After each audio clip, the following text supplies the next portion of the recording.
the Governor Sununu's Emergency Order Number 12, pursuant to Executive Order 2020-04. This board is authorized to meet electronically. Please note that there is no physical location to observe and listen contemporaneously to the meeting, which was authorized pursuant to the Governor's emergency order. However, in accordance with the emergency order, this is to confirm that we are providing public access to the meeting by telephone with additional access possibilities by video or other electronic means. We are utilizing the Zoom platform for this electronic meeting. All members of the board have the ability to communicate contemporaneously during the meeting through the Zoom platform, and the public has access to contemporaneously listen and, if necessary, participate in this meeting through dialing the following phone number, which is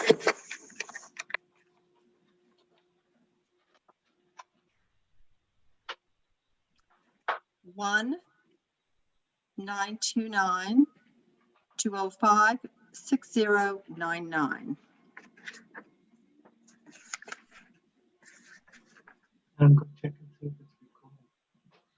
Yes.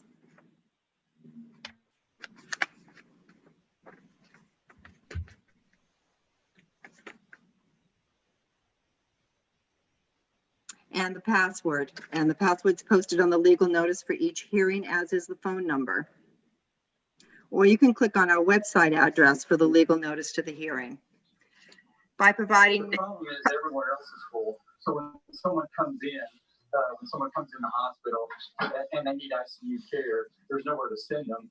What happens if a bus crashes on the interstate and there are a whole bunch of people who need? What is that? What is? Then you see all these people that are doing the ground work. Back on, I think we should request everyone to mute, except for the vice chair, please. Yeah, would everybody please mute? What keeps you up at night? This is I'm not sleeping very well these days. On the phone, *6. I gotta just make sure I'm on mute. Hello? Peter Bakey's trying to sign in, by the way. I'm not showing him as in the waiting room.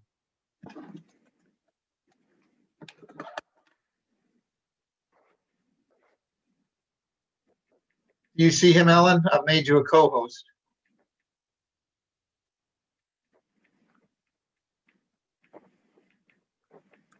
Hello? Hi. Okay. I just texted him that he's not in the waiting room.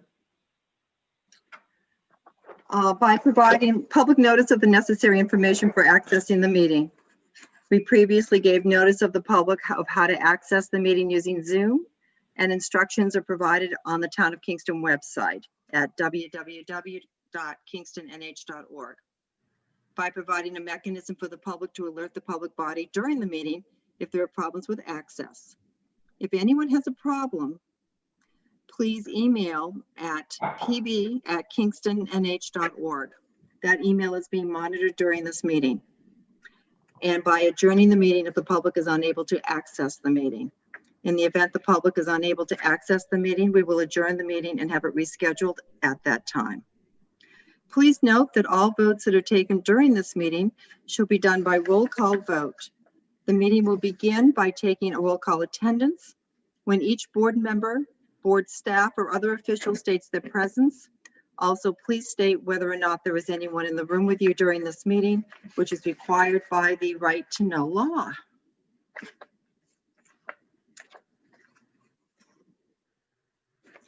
This meeting.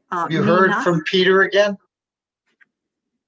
No, I did not.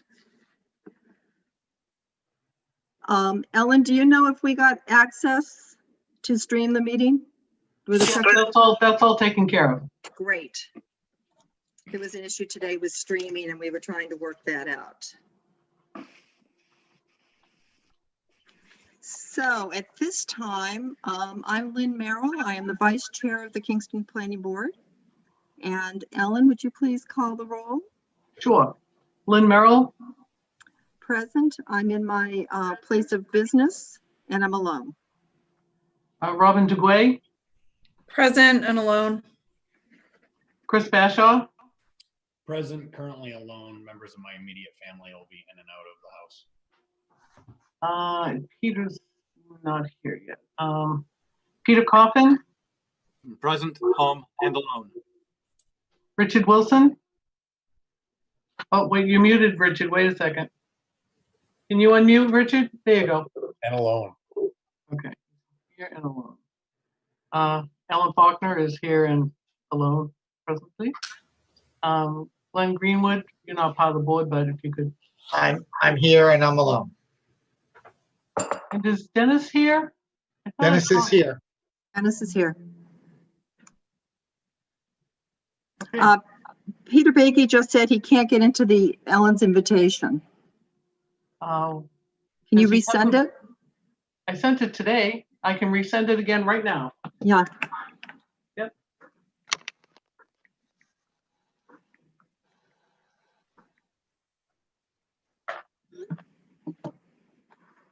I apologize for those of you that are guests at our meeting, but Peter Baiki is a planning board member who is trying to get access. I would also like to introduce the Kingston Town Planner, Glenn Greenwood, Kingston Town Engineer, Dennis Quintel, and alternate and administrative assistant, Alan Faulkner. Absent from tonight's meeting is the chair, Glenn Koppelman.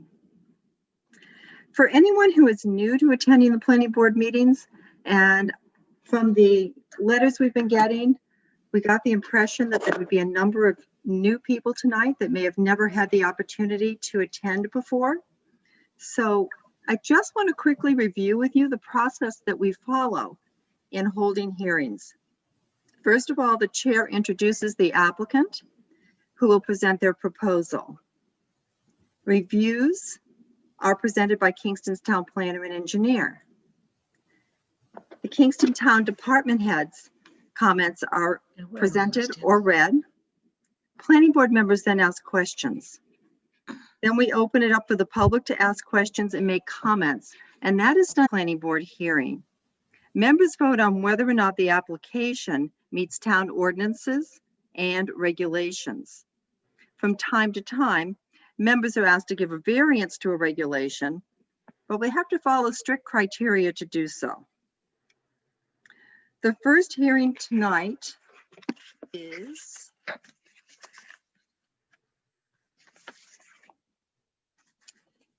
Fieldstone Industrial Park, 34 Route 125, tax map R2, lot 13. It's here for a site plan review and a subdivision review. The proposed site plan and subdivision is to construct 3 6-condominium unit commercial buildings, 12,000 square feet each, with supporting infrastructure. The existing parcel is undeveloped with gravel processing areas. The planning board was about to entertain a motion to give conditional approval to this application at the last meeting, but delayed it until this meeting to see if the Department of Transportation had completed its review of the driveway permit and the access point. This 2-week delay was to prevent a longer delay should the state make changes, and the town engineer stated that he needed new plans to address several issues. So, is Doug here representing the applicant? Yes, I am, Madam Chair. Hi, Doug. Where are we at this point? Well, we were able to make some progress as we hoped we were going to. A couple items. We were able to get the local reviews completed on the 2 septic designs for the project. And so those received the local sign off from the town's health agent, and we were able to submit those up to the state. So we actually received 1 approval back already and 1 we are still waiting on. So that's just another state approval off the list. The other good news is that we were able to finally get DOT's review of the plan set, and they did have a few items that they were looking for. All straightforward items, nothing requiring drastic design changes. And we've actually revised our plans and submitted them back to DOT to keep that review process going. So I know that with our last meeting, we were really just waiting to make sure that that wasn't an issue that would be coming up and creating problems for a potential conditional approval. With the comments that we received and how we've addressed them on the plans, I don't see that as an issue. Also, I did get Mr. Quintel some revised plans. He had a few very minor continued comments that just needed a little bit more clarification. And so I was able to get him an electronic copy of the plans that he was able to review. I believe, at least in what he said to me, that he is all set with those comments now and has no further comments, but I'll let him speak to that. And I guess that's it for my update. Thank you.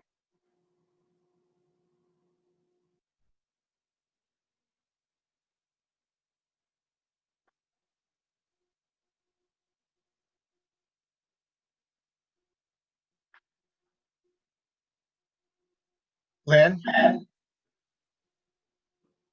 Lost Lynn. we do seem to have lost Lynn.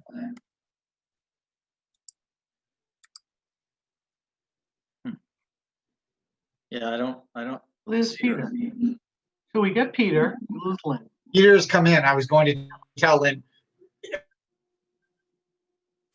ask Lynn if he was here in his residence alone or not, but then I see we've lost Lynn.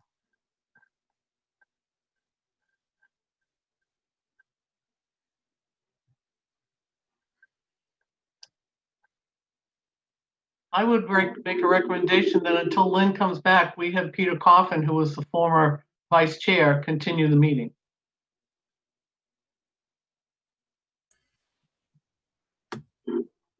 Yeah, I think we should hang on a sec, see what happens to Lynn, because I think if she has a temporary issue. But in the meantime, at least Peter Bakey, can you say that if you're present and where you are and if you're alone? Present, alone, at home. Okay. So assuming that Lynn comes back, we should have just, I think, did we announce that Ellen was the voting member? You have not. Okay, well, I think we should take care of that. In Glenn's absence, Ellen is our only alternate present and will be a voting member as well as recording secretary. And does anybody, Peter, do you happen to have Lynn's phone? So She has sent me a message and told me that she has lost her internet connection.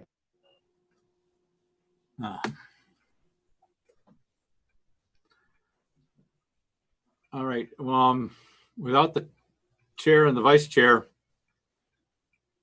I suggest that since we don't have a procedure for this, that we just wait a bit, see if she comes back online. If she texts you and says she can't get back on, we can make a motion that we can continue. Here she comes. Okay, good.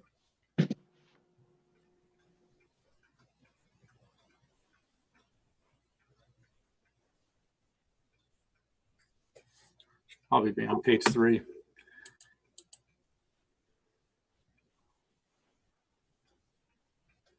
Are you back with us, Lynn?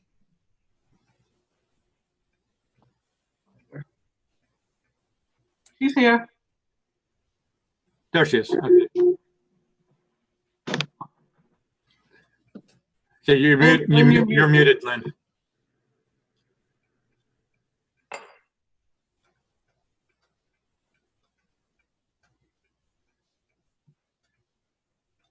Lynn, we have you video, but we'd have you muted. I don't think she can hear us either. I've asked her to unmute. Yeah, but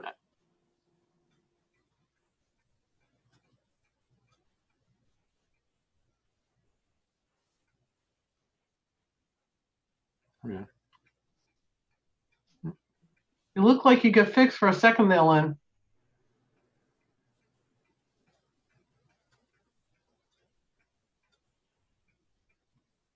Gonna be a long night. Oh, Hi there. There you go. Can everybody hear me? Yep. Yes. Welcome back. Hello?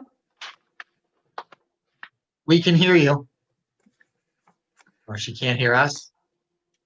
I don't know. I'm going to go out and come back in. Just give me a sec. We can hear you.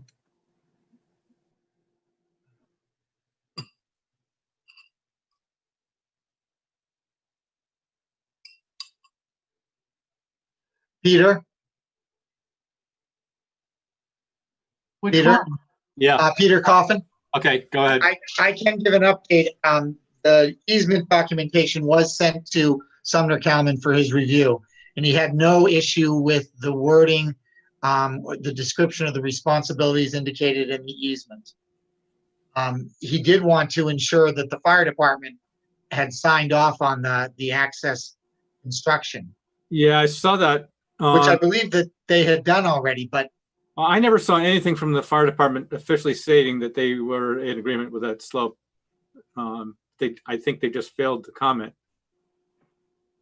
Did you get anything, Glenn?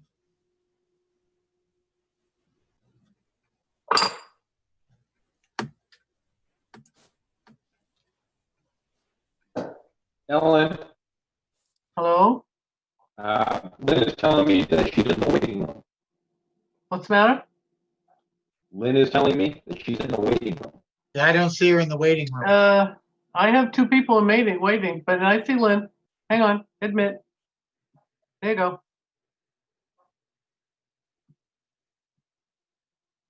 Everybody should be in.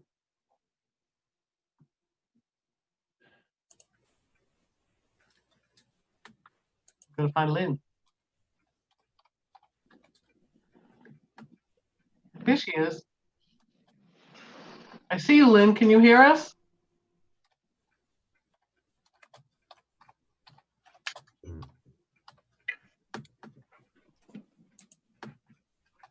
It's not.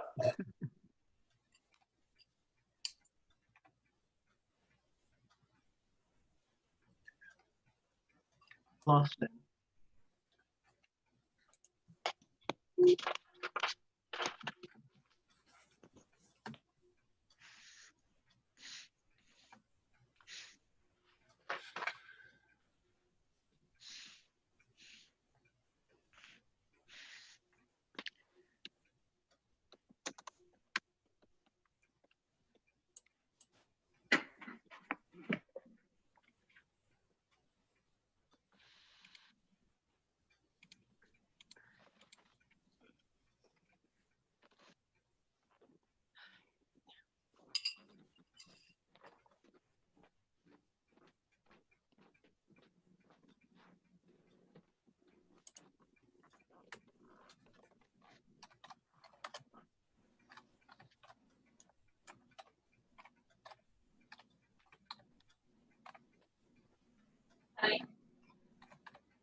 Hi. I'm opening up my iPad. Okay, we can see you and everything. We just can't hear you. I mean, we can hear you. You can't hear us. I can't hear anything you're saying. Okay. But just give me a second. I'm going in through the iPad. I have no idea. I'm gonna kill my Okay. dog. Can Glenn grab my iPad?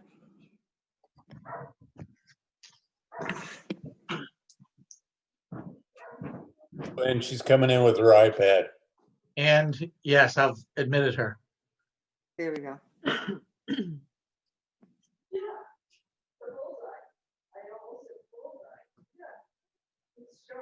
Okay, can you hear me? Yes. Yeah. Perfect. Okay, you just disconnect on the other one.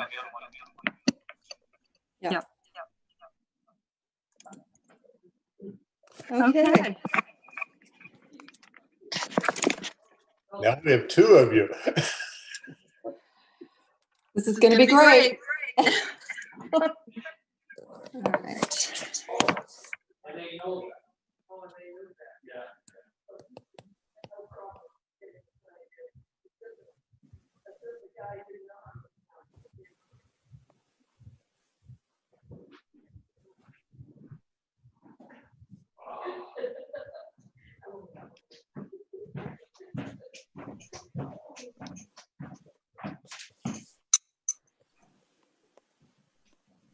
Okay, now I can see everybody. So sorry about that. So Doug, I think I left you in the middle of something. I think you got most of what I was saying, Madam Chair, is basically we were able to get the update.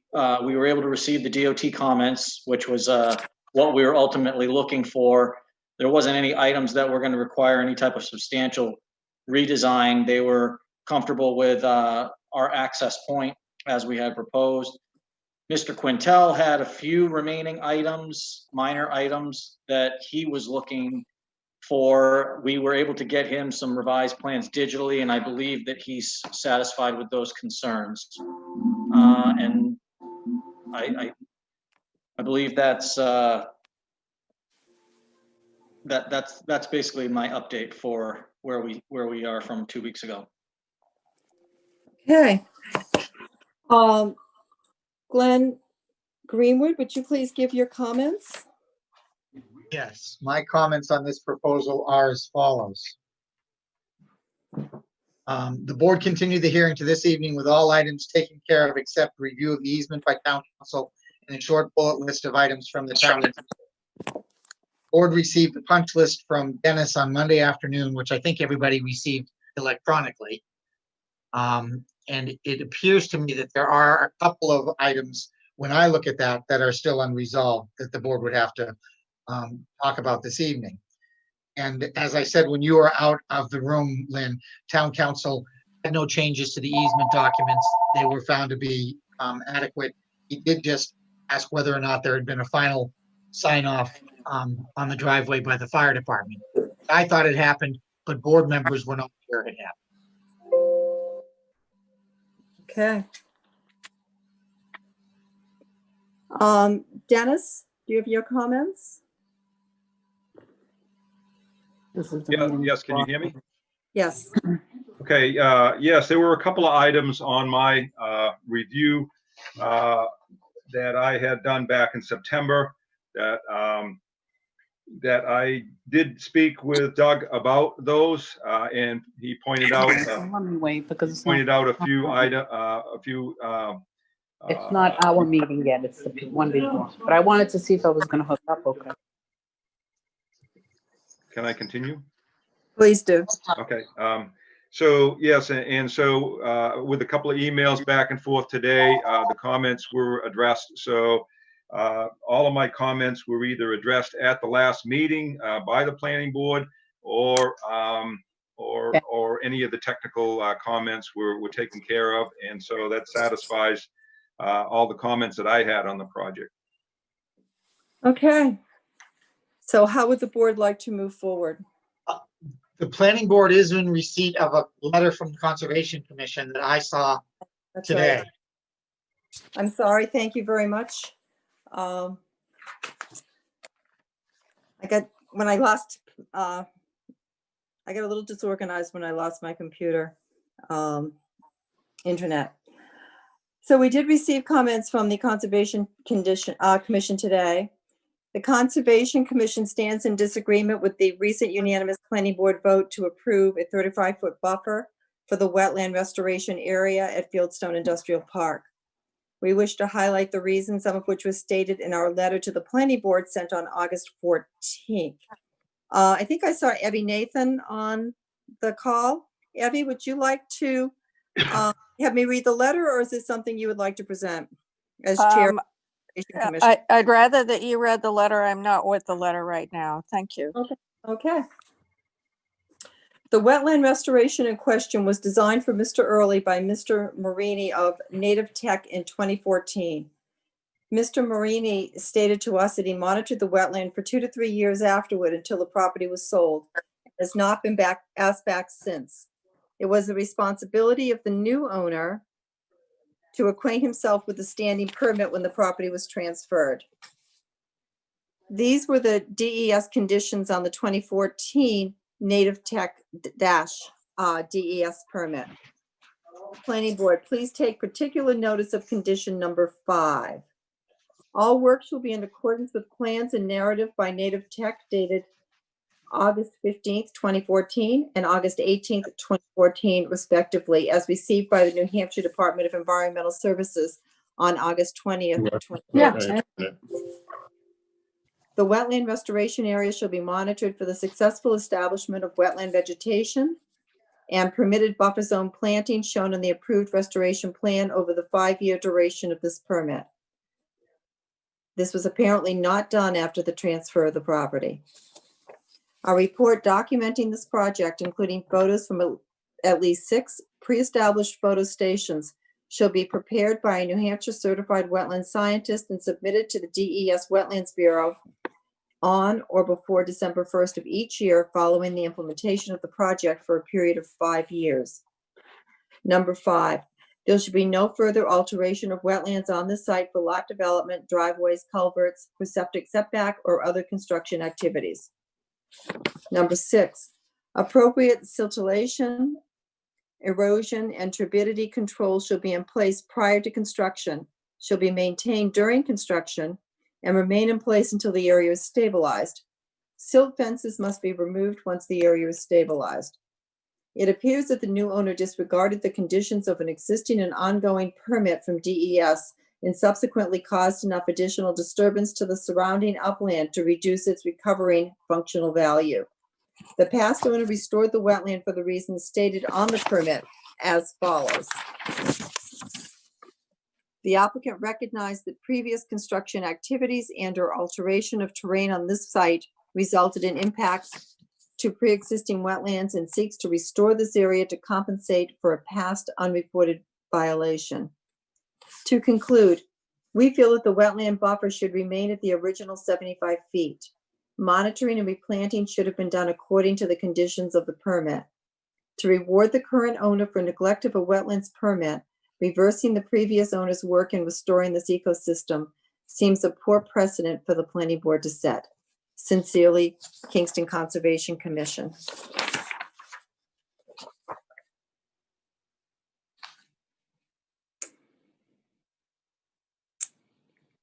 Comments, Glenn? Do you have any comments, Glenn?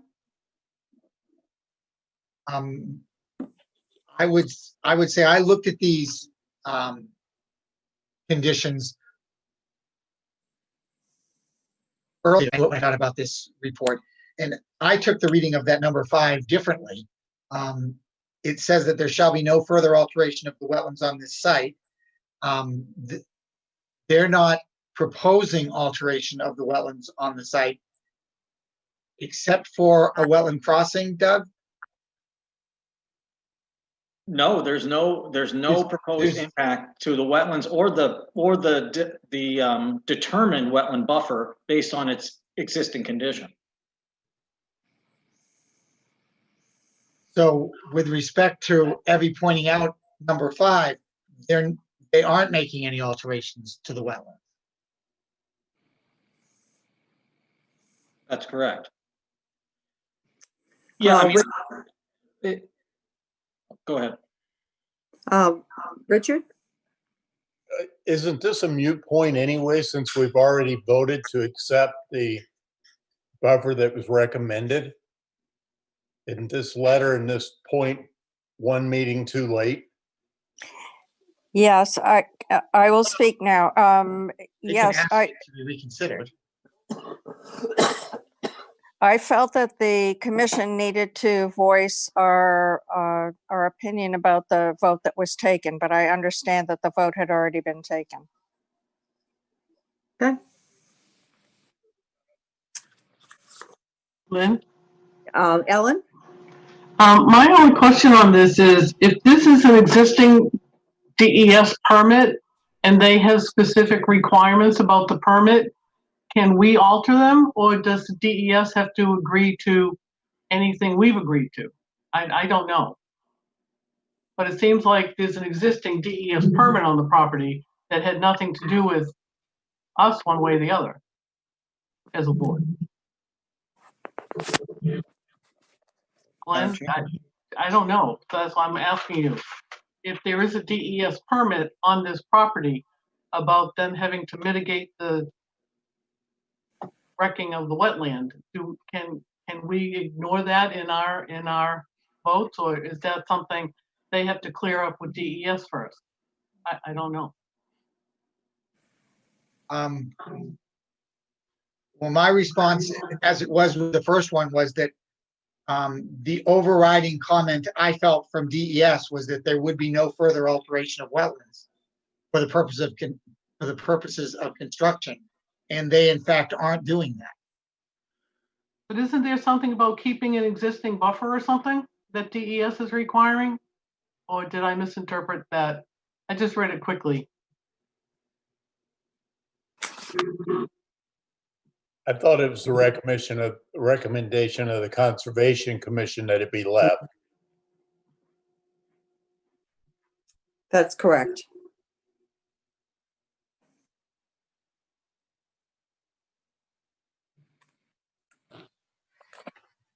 Madam Chair? Yes? I think just for clarification, that wetland permit or restoration request or from DES was, as it was read, was expired over a year ago. You know, it was a 5-year program of which was, you know, there was supposed to be an allowing of establishment of the wetland, and that's no longer an open permit as far as I'm concerned at this stage. And then further, I think what we're talking about two different things. We're talking about an existing wetland area that was restored, and it was in fact restored, and it has not been impacted since.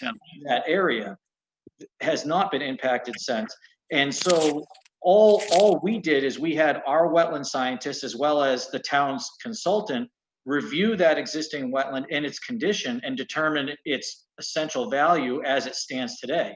And so we're adhering to the setbacks that they are recommending per the point values, and we're not proposing to impact that buffer area or any of the wetland area. Certainly none of the wetland area. Okay.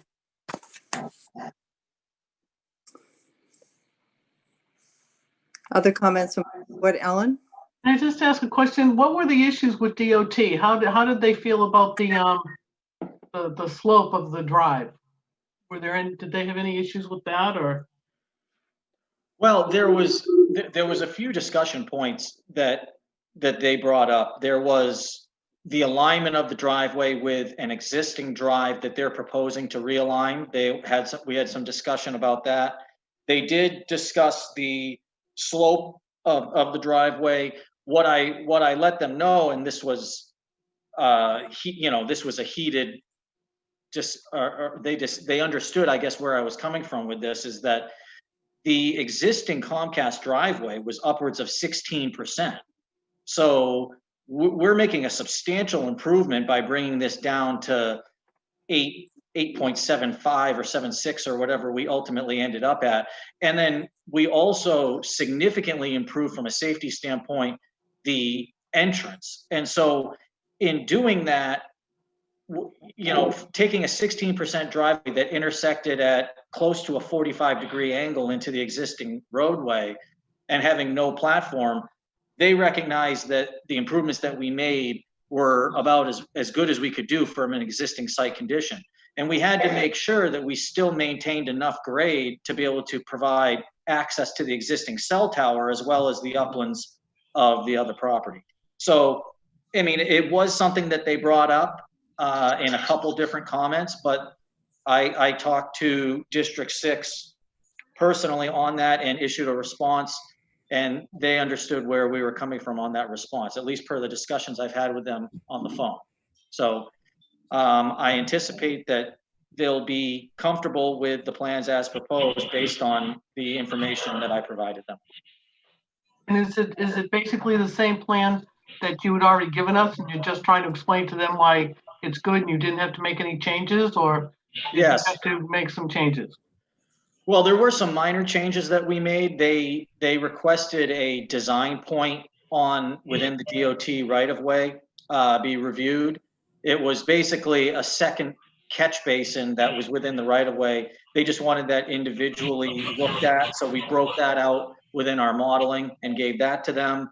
They asked for us to provide a secondary interim profile so that if and when the improvements are put in place, obviously this project could come forward before those improvements are in place. So they wanted an interim connection and to show how that was being done. So we added that to our profile sheet. But it was minor items like that and no substantive change to the plan. So I felt that they were all in line with, we were able to maintain the same profile of the roadway, not modifying anything on that regard. So it seemed like there was no real issues with their comments.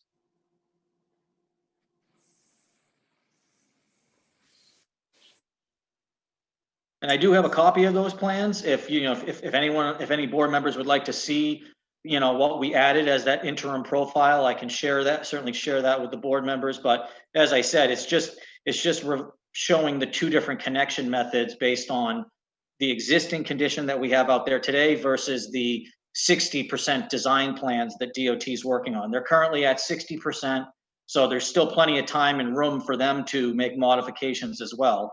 It's certainly not set in stone where they are at, but we were able to accommodate based on their exact design plans and their widening what our driveway would look like coming into that. And can I just ask how long they've had the new plans? How long have they had them? Yeah. We only received their comments. I believe we issued them the revised plans digitally and a mailed copy to District 6 last Tuesday, I believe it was. And I think we got the comments the Friday before, so it was quite a quick turnaround. Certainly not a lot of, obviously there wasn't a lot of redesign time on our end to provide those updated plans.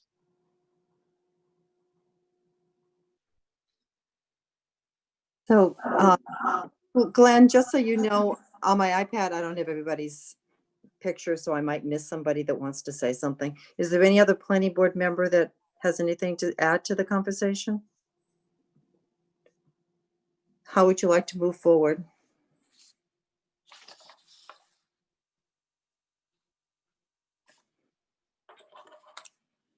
May I ask a question? Mm-hmm.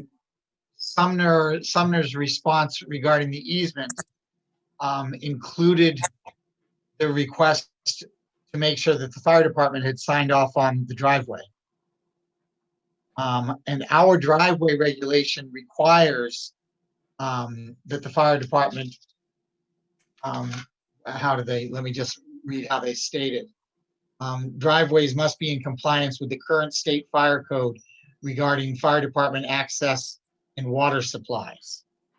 So I guess if the board is considering a conditional approval, I would ask that the board consider that be one of the conditions. Lynn, did you reach out to the fire department at all? I did not. Because in my mind, I thought that we had already seen an agreement by the fire department. I thought that what we got from the fire department was just that they said must comply with the NFPA fire codes, period. Which would Not go that along they with had, not that that they conditional had, approval then. yeah, not that they had agreed that they had, just that anything that was coming forward would have to comply with those codes. I know since from February to now, they certainly saw these plans and they did provide that comment, and Ellen's correct that that was the comment that they issued, and I believe we added that as a note to the site plan, just to make sure that that was covered. I just talked to Graham Halloran, fire chief. He says they're fine with the driveway because it was less than 10%, so they were okay with it. Okay. Okay, All right, I think that combined with a note on the plan that says they're complying with those codes should suffice.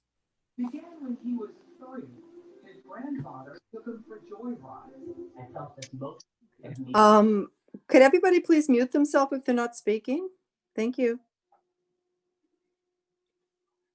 So you did get the alteration of terrain permit? Yes, yep, we Okay. have the alteration of terrain.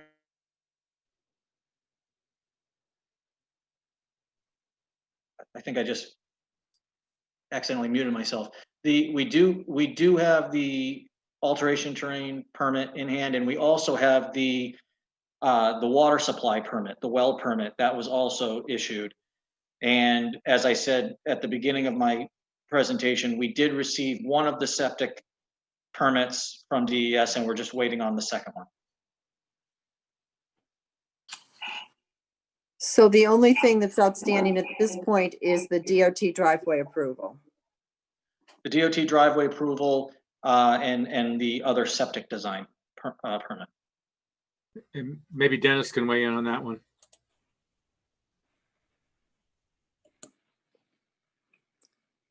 Can you unmute Dennis? There. Yes, yes, I did review the plans, the septic plans, and as required by the town regulations, the health officer has to sign off on the septic plans before they get sent to the state. So I also met with Peter Broderick, the health officer, reviewed the plans with him, and so he did approve the plans, both of them, and that they meet the town requirements, and then we were able to send them off to the state. So I would assume that unless there's a minor change by the state, I wouldn't think that there'd be a problem approving the septic plan. Okay. Any? Yes.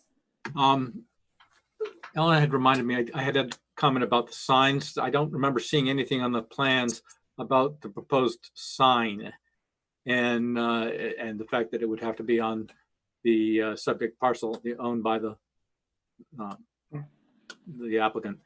Do you have plans for a sign for that property? We are not proposing any signage at this point. I don't believe that was something that was negotiated as part of the easement documentation with Comcast. And so if that was something that the applicant was looking to do, we would have to acquire that as a viable access or as an easement to be able to have that signage. Well, right. Or you could have signage on your property. It wouldn't be at the entrance, obviously. But since Comcast did not grant permission in the easement, right now there's two signs there, but they're on Comcast property. So I doubt that they have a building permit for that or a sign permit for that. Not the real estate sign, but the big one, the big billboard. And so my question is, for a permanent sign identifying the business location, I presume that would have to be on the site plan. And if you want to have a sign, or you'd have to come in later to request it. And so I think you're absolutely correct. And I think what I would suggest, just because, obviously if there's a real estate sign or something and that's not, and they don't have permission from Comcast to be putting that there, then that's something that needs to be taken care of. But if they're looking for a permanent sign on Comcast property, that they would have to add that to their easement language. And I think what I would do is, assuming a potential conditional approval tonight, I would just come back with a request for adding that sign. And if that's something that the planning board would want to see, then I would just request that from Glenn. And if we're required to re-notify abutters for that reason, that would be fine, obviously, to do that. but we would have to come back with some type of an exhibit of a signage location because we just did not get any permissions for signage. That's just not something that they establish. And I don't believe, I mean, I could be wrong, but my client has not expressed really any concern with having a lot of visibility from a sign standpoint, because these type of uses, they're really not for the public. They're more as we talked about, like a contractor type user that doesn't have customers or clientele that would be coming in. So there wouldn't necessarily need to be that wayfinding that you would typically have with other types of commercial applications. Thank you. Yes, Ellen? Unmute, Ellen. I just want to check with Mr. McGuire. Last time, because he hadn't gotten the DOT permit yet, after a lot of discussion, the better part of valor was to make sure he had the DOT permit so his client wouldn't have to be hit with additional fees and things like that. Has that changed now? Yeah, I just want you on the record that you're the one who. Thank you, and I'm comfortable saying that. There was a big difference between this hearing and the last. We had not received any comments from DOT yet at the time, and now we've received their full review, and we've discussed those comments with DOT, and we've revised the plans accordingly, as minor as it was, and sent them back. So yes, I do feel a lot more comfortable having those comments and having seen those comments. Any other, Rick? I was going to make a motion at this point. Do we Motion. need to do public comment first? Okay. I'm sorry. Is there any public comment?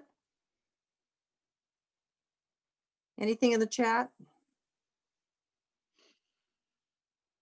I have nothing in chat. Okay.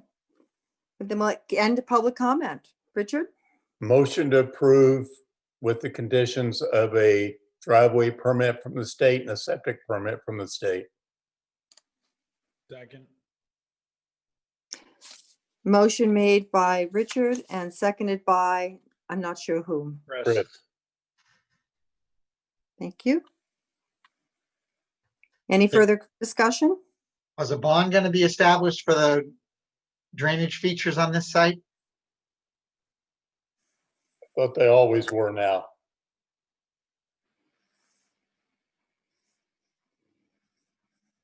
Do we need to make it a condition of approval? And or authorize Dennis to work with the applicant to create that bond recommendation. Okay, I'll add that to the motion. And that's okay with the second? So moved. Okay. Any further discussion? Lynn, Ellen, can I just clarify the conditions are DOT driveway permit, septic permit, bond for drainage features, and authorize Dennis Quintel to determine the amount for the bond. All right? That's right. Okay. Ellen, would you please call the roll? Sure. Lynn Merrill, Yes? Robin Dugway, Yes. Chris Bashaw, Yes. Peter Baiki, Yes. Peter Coffin, Yes. Richard Wilson, Yes. and Ellen. And I will say that I was going to vote no on this because of the wetlands, but when I found out from Mr. McGuire that it was a 5-year permit and that it expired, then I'm voting yes. Point of order. We just need to, did we forget to add a time? For the conditions. Yeah. If you didn't say it in the motion, it's 60 days. Okay. Is that going to be enough time for them? I hope so. With DOT at their current rate, I would hope, and I'm sure John, my client, hopes that, but I think it would probably be better to bump that out. I mean, typically I'm used to seeing at least 90 days, if not 6 months, but that's ultimately the board's decision. I would make a motion to add to the previously adopted motion to change it to 180 days. I'll second that. Motion made by Chris, seconded by Richard, to extend the condition period to 180 days. Any discussion? Seeing none, Ellen, would you please call the roll? What? That was Chris and then Richard. Okay, Yeah. call the roll. Okay, Lynn Merrill, Yes? Robin Duguay, Yes. Chris Bashaw, Yes. Peter Baiki, Yes. Peter Coffin, Yes. Richard Wilson, Yes. and Ellen Faulkner is also yes.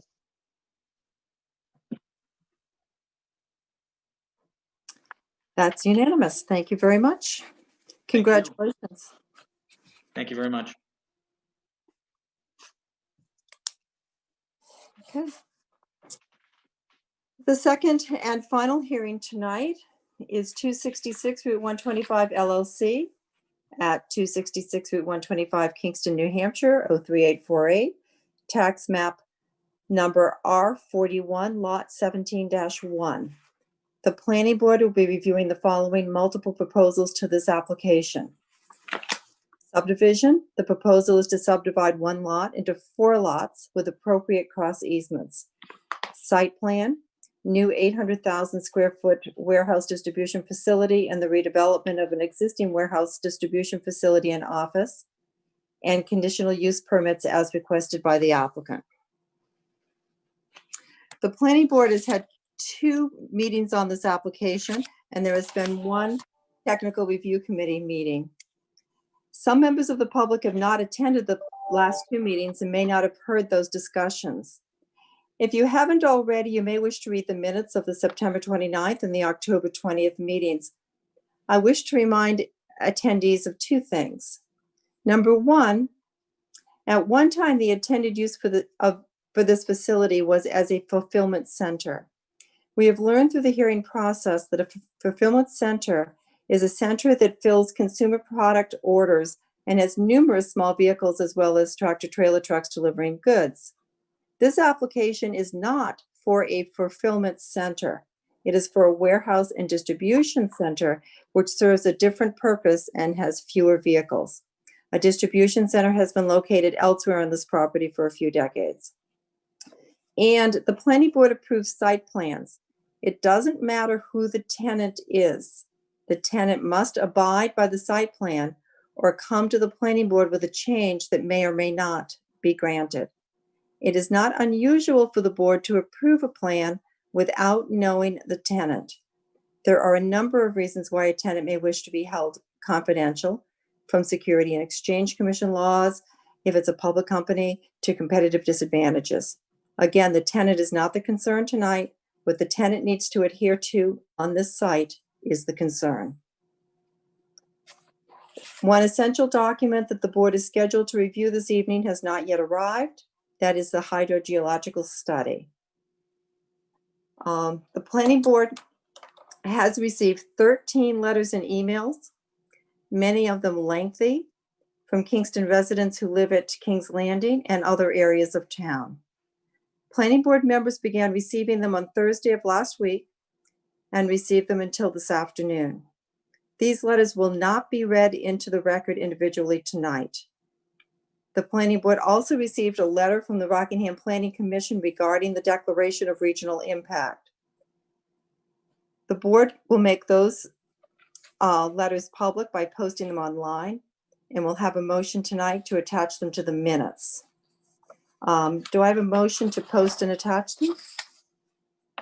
Yes. Second. And we have a motion by Richard and a second by Peter to post and attach the letters that we have received regarding this proposal. Any discussion? I think you I could, have one. okay, Alan, go ahead. Peter. No, I was just going to say, I think that you could probably summarize We will. content of the letters very quickly in We're going to. there's a lot of repetitive points, but all the points should be made at some point. That'll be the next on the agenda. Okay, thank you. And Ellen? I just want you to clarify for me so I'm doing the right thing. When you say post and attach to the minutes, do you want these posted separately or just attached to the minutes? And when the minutes are posted, they're therefore posted? What does the planning board feel about that? Do you think the minutes will be posted when, Ellen? Within a week? Within a week? Does the planning board feel that that's enough time for the letters to be read by the public? I would prefer they be put up as soon as possible, not necessarily a part of the meeting minutes, because I think there's definitely a lot of public concern right now, and I think members of the public also want to hear what other people are thinking. I'll agree with Chris. Yeah, Concur. I would, well, so I think we have, does anyone disagree with that? So if Ellen, if you could put them on the planning board website as soon as possible, that would be appreciated. So the letters, all the concerns in the letters fell into 6 separate categories. Can I interrupt you for one moment, Sure. Madam Chair? You have a motion on the floor. Oh, I'm sorry. Thank you. That's okay. Can we take the roll, please?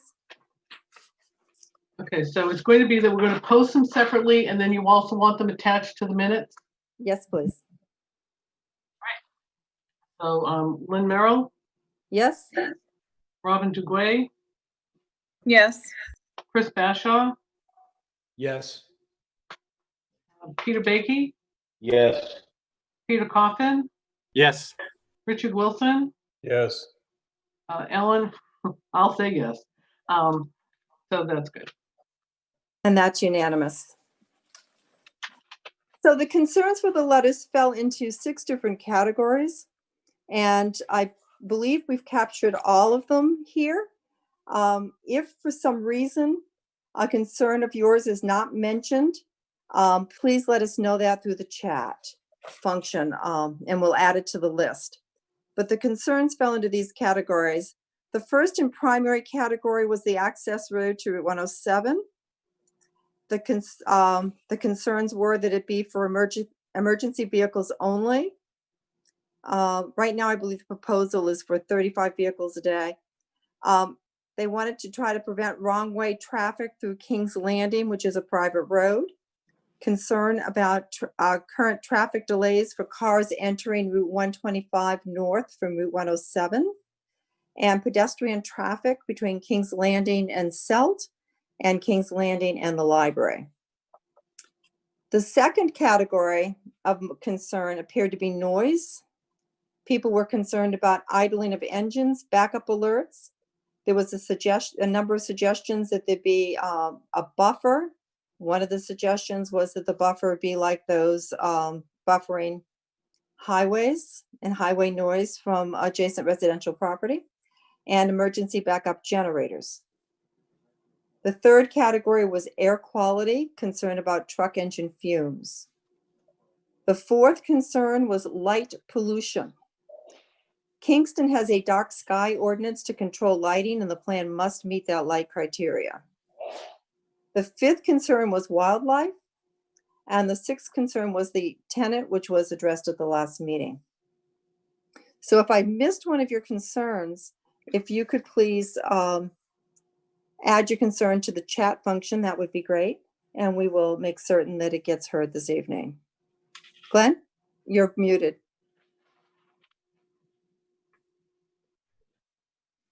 Lynn, there are several requests in the chat function that all the letters be read now. And there is also one request that all the letters be posted on the planning board link immediately. Well, I can't do it immediately. I don't have access to it. It has to be done by Susan, and she's not in the office until tomorrow. So it can't be done immediately. If there is a consensus that people would like the letters read, it will probably take an hour or more.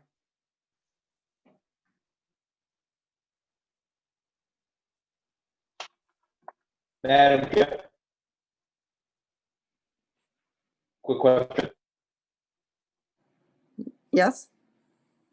I'm sure a lot of letters are repetitive. Yes, they're all, We hear those on the same topics of lights over and over and over again, or can we hear strict letters of different thoughts and ideas? all of the letters were repetitive. They all made the same, points. Some of them made some of the points, some of them made all of the points, but I believe we've captured every point made from these letters. Ellen? You do have a comment in here that someone said is adding environmental, as the proposed site is extremely close to Little River, which is a tributary of the Exeter River and part of the Great Bay, I always say that wrong, River watershed in the New Hampshire Seacoast region, and impervious surface runoff adjacent to the Little River. So I think they wanted added in a heading of environmental. Absolutely, and we will be talking more about that this evening because of the letter we received from the Rockingham Planning Commission about the regional impacts, the regional impact.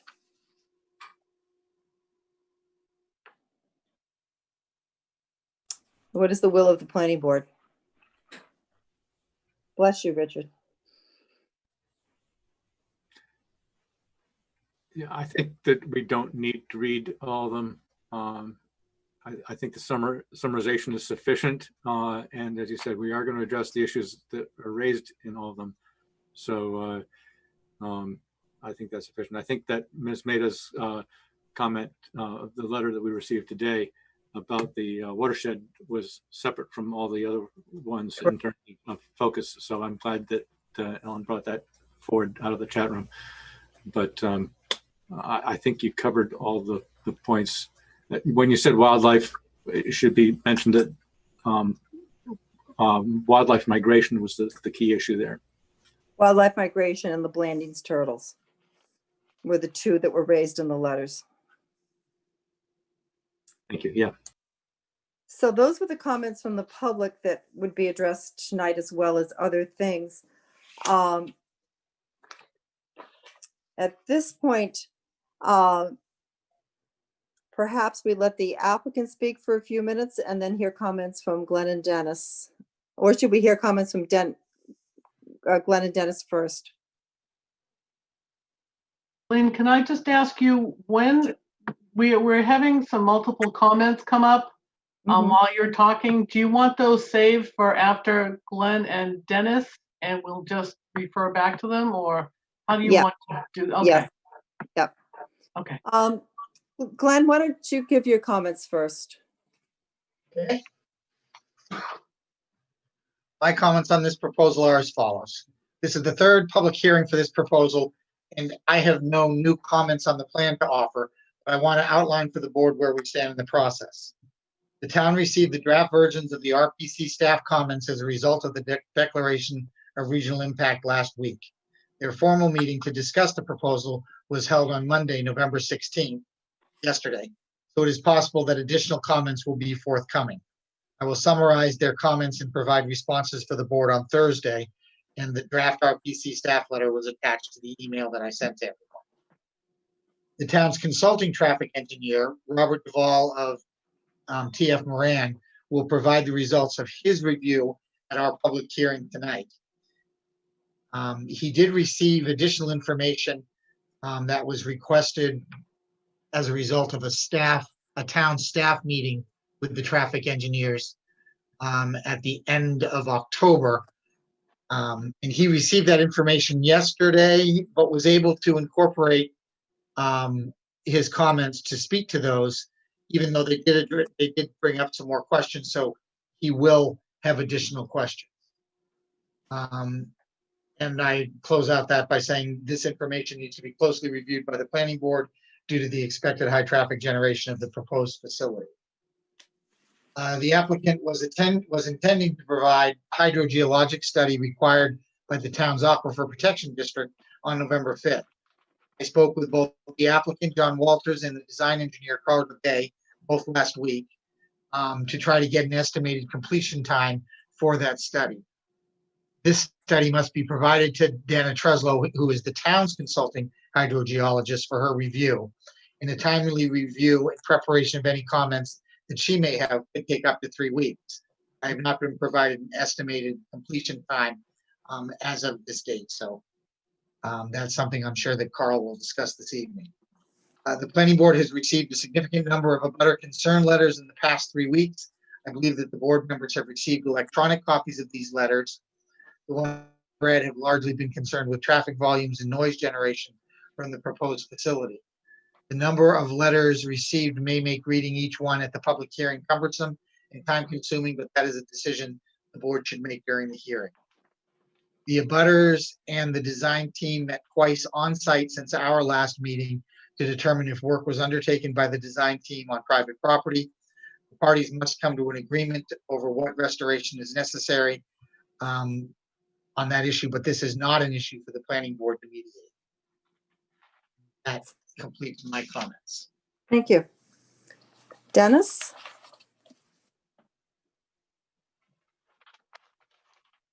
Yes, I had a number of comments from the previous submittal, and this is my third review. It's based on documents that I received, 16 sheets of the 86 sheet plan set that I got were dated November 4th, revised date, and supplemental drainage analysis that was dated November 5th. And after review of those documents and again, the plan set, I deleted my previous comments that I believe were addressed and satisfied. The other comments may have been addressed, but I'm not sure they were satisfied. I know they were discussed, but I'm not sure they were satisfied. So I offer the following comments for the board to consider. So some of these have read in the past, but for the benefit of people who have not been at the last meeting, I'll just briefly go through these quickly. A wetland note should include the stamp and signature of the wetland and soil scientist. The next one is conditional use requires that the use will not cause a significant reduction in the long-term water volume contained in the aquifer or in storage capacity of the aquifer. This stormwater analysis shows significant increase to volume of stormwater runoff, reducing groundwater recharge. The next comment is a note for the conditional use permit criteria number 3, no damage, quote says no damage to spawning grounds and other wildlife habitat. There is a significant disturbance to the wildlife habitat in the shoreland protection district on this property that is proposed for development. Further evidence must be provided for this and other statements to verify compliance and meeting the authority and purpose of the shoreland protection ordinance. The next comment is grading and drainage plan. The outlet to the wetland pond on the southeast corner of the lot shows that the proposed pond water, which is a wetland pond, a wet pond, the water level will be at elevation 128, which will be 8 feet lower than the existing seasonal water table that was found in the test pits nearby. Perhaps the vegetation on the nearby abutter's property will be affected by this action. Show plan design and grading for at the end of this drainage structure as it drains out into the highway area, and explain any impacts to the abutter. Next comment is about riprap. Riprap area needs to be shown on the outlet of flared end section number A6. Next comment is shoreline area summary. The impervious area summary on the shoreland tract shows for proposed development of the 3 lots in the shoreland area where there is 16% impervious. However, newly created lot 1711 will have over 47% impervious, and lot 1712 will have over 26% impervious. Article 2054B states that the maximum lot coverage is 20%. Will a variance be required to create these lots that have greater than 20% impervious? The next comment is note number 2 has sheet 4. It has been removed, but the reference to a note number 7, which is for the is shown on the trash racks and the outlet control structure. there doesn't appear to be a note number 7, and it's referencing a number 7. So maybe a clarification can be made on that. Next comment, outlet control structure D1 specifications do not match those provided in the calculations. Provide the invert out for structure D1 and H1. The invert elevations for D1 and F2 sheet 4 don't match those in the calculations. Next comment is list all the waivers granted on the plan. The next one is list all state approvals obtained with dates. Next comment is it should be determined which sheets of the plan set will be recorded, and a note should be added on the recorded sheet that the remaining sheets are on file at the town. Next comment is it requires Article 905-14C-24 requires that each lot provide a 4,000 square foot area for wastewater systems on each lot. Within that area, 2 soil test pits must be provided. And test pits, septic plans are, areas are shown and on the plans, but in order to meet this requirement, if it's acceptable, then perhaps a waiver to that requirement would be justified. Next comment is the stormwater management report narrative states that the stormwater drainage mitigation was designed in accordance with New Hampshire DES current minimum requirements. That goal is to provide calculations for post-development rate of runoff to be equal to or less than pre-development. This design results show achieving that goal. In most cases, this would satisfy town reviews. Today, we understand that there have been and will be changes to global climate, which affects rainfall, and perhaps regulations will soon need to be adjusted accordingly.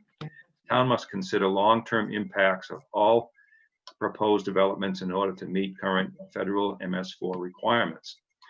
This is a large single development which impacts natural physical features and wildlife habitat in this part of town. It's important, an important function of these features is to filter stormwater protection, protecting the quality and quantity of the town aquifer zone. Just as important, this protecting the quality and quantity of runoff downstream to abutters and drinking water supplies. Although this design objective is to meet the minimum requirements, perhaps additional mitigation should be required. The calculations show that the volume of stormwater runoff to Little River then increases, then offsite increases 47% for the 2-year event and 23% for the 50-year event. This is a significant volume of water that is not being conveyed to the aquifer. What is that impact to the aquifer, and what is that impact to downstream with this increased volume? And that was a comment that I had from my last comments. And there was some revised calculations done, some revised infiltration done, and as a result of that, in this last review that I did, the additional infiltration has been provided with the infiltration basins. The volume of stormwater that will flow offsite down Little River has been reduced. For the 2-year storm event, the volume is down from 47 to 34% for a volume of, this is for the 2-year storm event, a volume of 582,000 gallons. For a 50-year storm event, the volume is down from 23% to 8.3% for a volume of 743,000 gallons. These are storm events that are 24-hour storm events for the 2-year storm, 24 hours, and a 50-year storm runoff within 24 hours. So I still believe there's a significant amount that could impact the property downstream, and perhaps that could be addressed by the applicant. My next comment is about bond. The bond is required for engineering inspections of the on-site improvements. And the next section is for performance guarantee amount is required to be finalized prior to approval. And a performance guarantee must be in place prior to construction on the site. Next comment is the operation and maintenance procedures for stormwater management systems. The document must be recorded. And next comment is additional vortex stormwater treatment is now shown for detention basins PC2 and pH, but not on PE2. So perhaps that could be added to the plan, because that runoff goes directly off-site and eventually into Little River. My next comment and the final comment here at this time is to show the location and the dimensions of the overflow spillways on the detention basins. And that is noted on detail on sheet 3, but it's not shown on the plans. So those are the comments that I have. And like I said, I had a number more comments that have been addressed. So at this point in time, that's all I have to report. Thank you.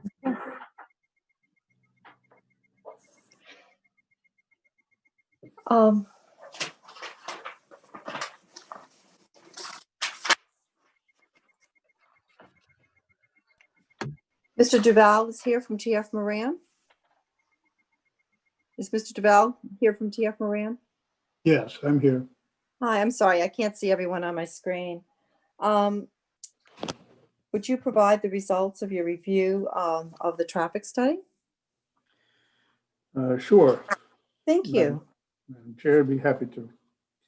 So I reviewed the traffic study that was prepared by Steve Perno, dated October of this year. And briefly, I will run through each major section of the traffic report and give my comments on that section. So the first is the study area,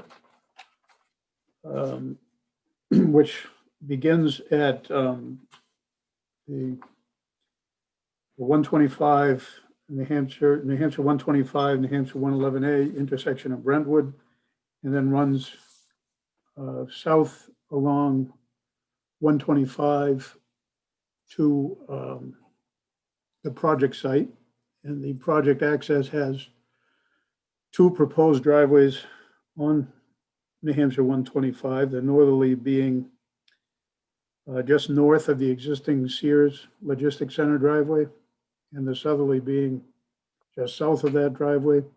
That northerly driveway is to handle traffic from the existing repurposed Sears warehouse and office building only. And then the southern driveway is to handle traffic from the proposed 800,000 square foot warehouse, including all truck traffic and some employee and visitor traffic. Then the study area continues to the New Hampshire 125, 127, 125, 107, and future Kingston crossing intersection. And then up 107 to the new proposed driveway that falls just between the King's Crossing condominium development. And that proposed driveway intersection is intended to be gated and strictly for the use of employees to from the main warehouse, 800,000 square foot warehouse. So looking at the Mr. Perno's analysis of traffic that would be added by these facilities, both the repurposed existing facilities and the new facility, the study area seems to be appropriate. And we wouldn't expect significant traffic impacts, not to say that there would be none, but we would not expect significant traffic impacts to intersections outside of this study area, which essentially is the definition of a good traffic study area. And I should also point out that this area was agreed to before preparation of the study by the DOT and the town and regional planning commission at a scoping meeting.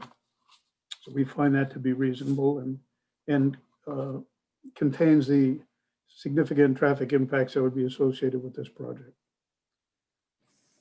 We also looked at the method of calculating existing and no-build traffic volumes.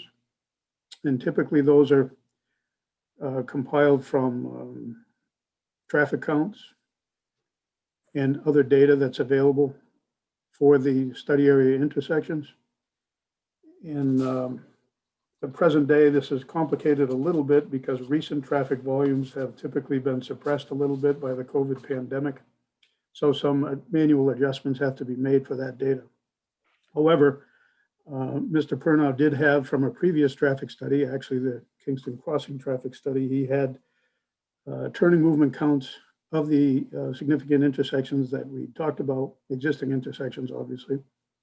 And he was able to compare that with additional counts that were taken in 2020 and to come up with an adjustment factor of 20%, which he applied to the 2018 volumes, to the 2020 volumes to account for the COVID pandemic adjustment.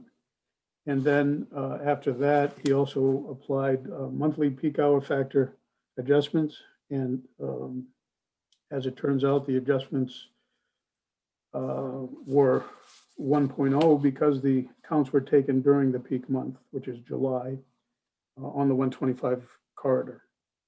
And then finally, annual growth rate of 1% was applied to that data to come up with existing no-bill traffic volumes. This is the appropriate methodology, and the volumes that were so calculated appear to be a good, sound, and reasonable basis for calculating the baseline traffic conditions on which the billed traffic would be added. So that brings us to the site-generated traffic volumes. And Madam Chair, you started the meeting off with a discussion of the difference between high cube warehouses in general and fulfillment centers. Fulfillment centers where goods are usually carried on smaller vehicles to make what's called last mile deliveries, and would generate typically a higher trip generation rate than a standard high cube warehouse. So this was discussed at the staff meeting that Mr. Greenwood had talked about earlier, where it was represented by the applicant that this will not be a fulfillment center, but it will be a standard high cube warehouse where essentially loads come in on large trucks, and there may be some break bulk and mixing of goods within the facility, but then they are shipped out on large trucks. So full loads of large trucks coming in and generally full loads of large trucks coming out, which keeps the trip generation down. And also in an automated high cube warehouse, the number of employees is also less than older standard warehouses that with a lesser degree of automation. And my comment on this, I find that the trip generation calculations were appropriately done by Mr. Pernow. He used a blend of the appropriate ITE land use codes for various types of warehousing. And then he compared that to actual counts that he had taken at the Walmart Regional Distribution Center in Raymond, and came up with a reasonable and somewhat conservative and empirically observed trip generation rate that he applied to this facility. I think this work is appropriate and reasonable.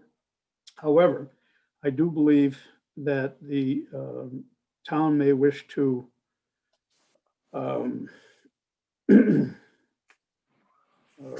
make clear through a condition that this is intended to be a high cube warehouse that does not operate as a fulfillment center as defined by the ITE. And should this use change in the future, the town should request that the owner applicant provide a new traffic study before approving that change of use, because the impacts on new trip generation could be significant.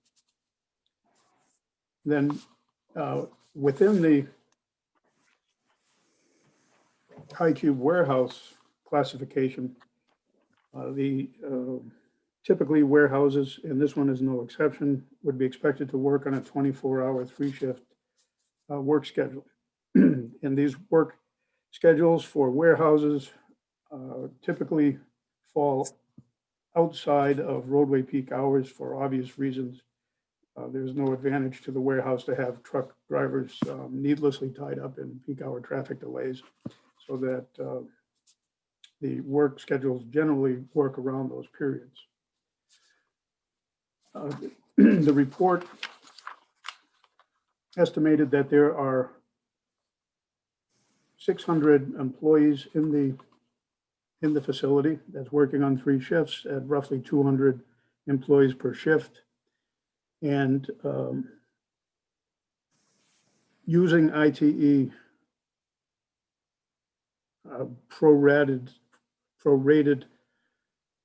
trip distribution across a 24-hour day, the report estimated the trip generation that would be expected during roadway peak hours. And those roadway peak hours are, as I recall, 7:30 to 8:30 a.m. and 4:15 to 5:15 in the p.m. During that period, traffic volumes would be increased on Route 107 by approximately 35 vehicles in the AM peak hour and 39 vehicles in the PM peak hour. And on New Hampshire 125, they would be increased by approximately 60 vehicles north of the site during the PM peak period and 106 vehicles south of the site during the PM peak period, which is the highest peak period. Now, my comment in regard to this, I find that the trip generation and the peak hour traffic is a reasonable approach. It follows the ITE methodology in its projections. However, we did discuss at the staff meeting that took place in late October that when the roadway peaks and I'm talking about the no-build traffic volumes on New Hampshire 125 and New Hampshire 107, when those roadway peaks are flat, that is to say that they don't rise rapidly as you approach peak hour and then drop off rapidly as you pass by peak hour. But when the traffic volumes rise to a near peak in the hours before the peak and then continue at a near peak volume even after the peak hour concludes, then the actual timing of the shift changes could be significant and could create a different peak hour that falls outside of the typical roadway peak hour that I just talked about, 7:30 to 8:30 and 4:15 to 5:15. So that if the site generates a higher peak traffic during a time period in which the existing roadway traffic is near peak, there may be a different total peak hour. So I'm suggesting that the applicant provide some additional hypothetical work schedules that show whether or not this may be happening. And Mr. Pernow did that and submitted it yesterday. And I did look through that information in preparation for this meeting. And I do find that he made a couple of assumptions that still leave a question in my mind about whether there may be a higher peak hour total volume than is presently shown in the analysis. So I think that some additional information from the applicant would be helpful to find out if that is so. And that would be by taking the proposed work schedules, and he came up with 4 schedules, A, B, C, and D, A being essentially similar to the original case, and D being sort of a worst case scenario where he actually increased the number of potential employees on site.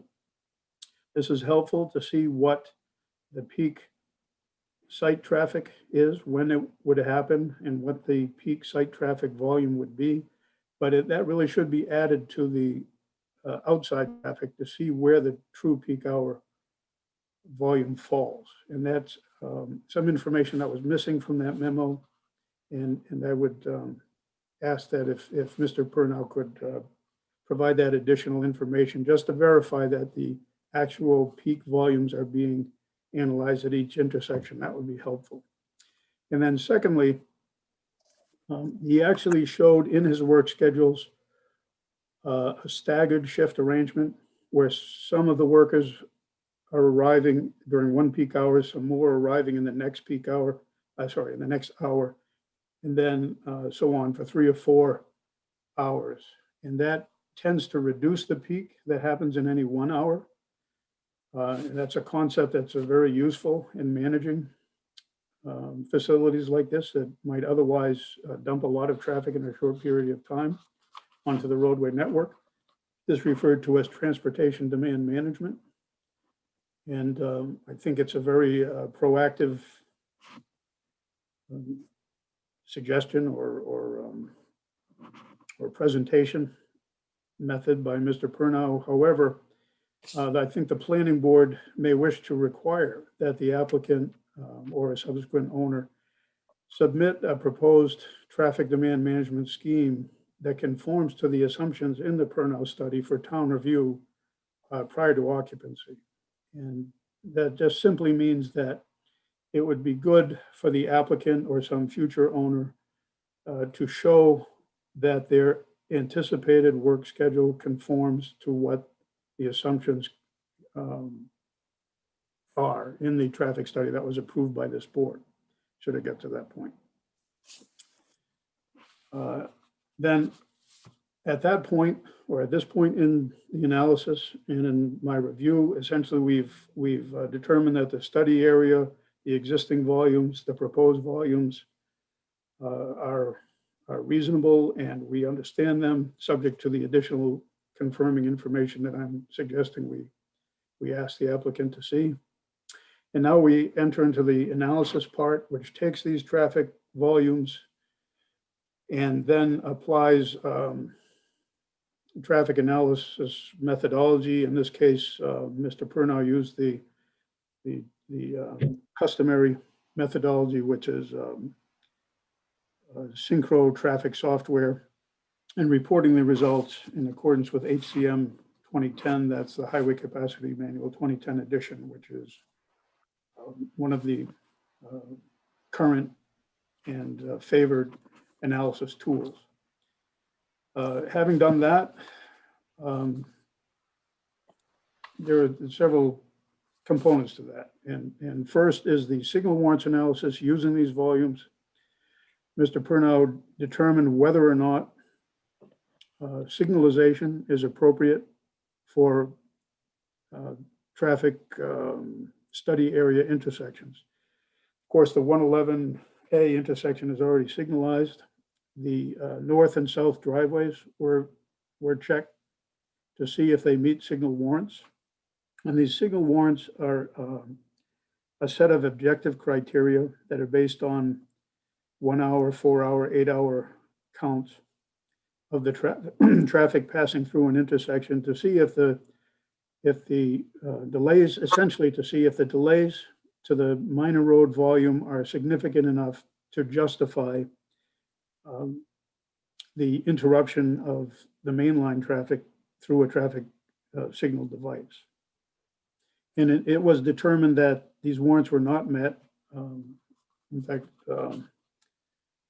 were significantly not met in the case of the site driveways, so that signalization is not appropriate for the site driveways on New Hampshire 125 or on New Hampshire 107. However, the New Hampshire 125, 107, and Kingston Crossing, future Kingston Crossing intersection, those signal warrants are met and met significantly in the present day. And this project is proposing to construct that signal as part of its mitigation package associated with this project. In addition to the signal warrants, additional warrant analysis by the highway capacity manual methodology, looks at approach lanes to intersections and turn lanes, typically on the main line. And these warrants were performed and performed appropriately. And the report, Mr. Purnow's report, found that turn lanes were warranted on both the north and the south driveways on New Hampshire 125. And he prepared a schematic traffic mitigation plan that shows essentially adding left turn lanes and right turn lanes in both directions at both driveways, which essentially widens that section of highway through the study area to a 3-lane section, effectively through almost all of its length. This is given the travel speeds and the volumes and the fact that warrants were met, this is the appropriate solution, and it's being proposed in Mr. Purnow's mitigation package. Now, it should be borne in mind that improvements on a state highway are ultimately subject to the discretion of the NHDOT, but we find that the results of these analyses are appropriate, and we would expect DOT would ultimately agree, subject to the fine details of the traffic design, which is not done at this stage, but done at a later stage once the project moves into final design and approval. The traffic capacity analyses themselves were done, as I pointed out, using Synchro 10 and HCM 2010 software. And that shows that the 2 site driveways essentially work well, that the capacities of these driveways, the reserve capacity of these driveways after the warehouse is in full operation are significant. That is to say that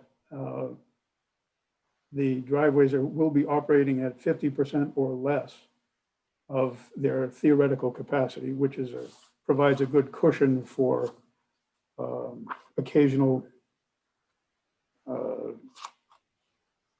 peaks of traffic, unanticipated peaks of traffic, or future build conditions, or growth of site-related traffic through future additions and what have you, that may come in future. Of course, those would be subject to further planning board review if and when they happen. But the driveways do have significant reserve capacity. However, left turns, as they turn out onto New Hampshire 125, not surprisingly, will experience relatively long delays at 1 minute in the opening year and 2 minutes in the future year. However, the volume of exiting traffic making left turns is such that the queuing associated with these delays would only be 1 or 2 vehicles long, which is generally an acceptable measure. Should you have long delays, you next look to what is the reserve capacity of the intersection and what is the length of the queue. And in this case, both those other factors are favorable, so that we would say that this is not a problematic intersection. And likewise, the north side driveway is operating at less than 30% of its theoretical capacity during opening and future year conditions. Left turn delays will again be between 1 and 2 minutes in future year, with queues of approximately 1 vehicle. Again, no significant problems with those performance factors. The west side driveway on New Hampshire 107 will be gated to serve employees of the new warehouse, as previously discussed. And this driveway will operate at a small fraction of its theoretical capacity, on the order of 5% or less, during even 2032 build conditions. Left turn delays will be minimal, operating at level of service A for entering left turns and level of service B for exiting left turns in all scenarios, with queues less than 1 vehicle in all directions. The New Hampshire 125 future Kingston crossing signal shows significant delays in queues under the existing unsignalized conditions during the PM peak hour. and it operates well over capacity in the no-build conditions. However, the project, as it is proposing to signalize this intersection, it does, we find, effectively mitigate the impacts of this project. And that is to say, it restores, or I should say, creates a condition where the operation of that intersection is better than the no-build condition. And even though the operation of that signal in future year would be at approximately full capacity, that's significantly better conditions than are presently obtaining out there. And then finally, looking at the 111A intersection, since the majority of the site traffic is heading to and from the south, this intersection shows relatively modest impacts towards delays and queues. The AM peak hour conditions show 79% capacity utilization in the future year. All movements operate at level D or better with moderate queues. In the PM future year at this intersection, it remains below capacity for all movements, although eastbound left turns will begin to show level F delays. However, there is only a few seconds of delay on one or two vehicles of queue difference between the build and no build conditions. And this essentially constitutes effective mitigation of that intersection as well. So I do want to caveat these last comments that based on the trip generation assumptions and the associated analyses that we just went through, and the fact that the project effectively mitigates its impacts, we would see no significant safety concerns anticipated over no-build conditions. However, we do recommend that the applicant provide the supplemental information that we discussed earlier in regard to a site generator peak hour that may be different than the roadway peak hour to make sure that these analyses are actually capturing the highest volume conditions.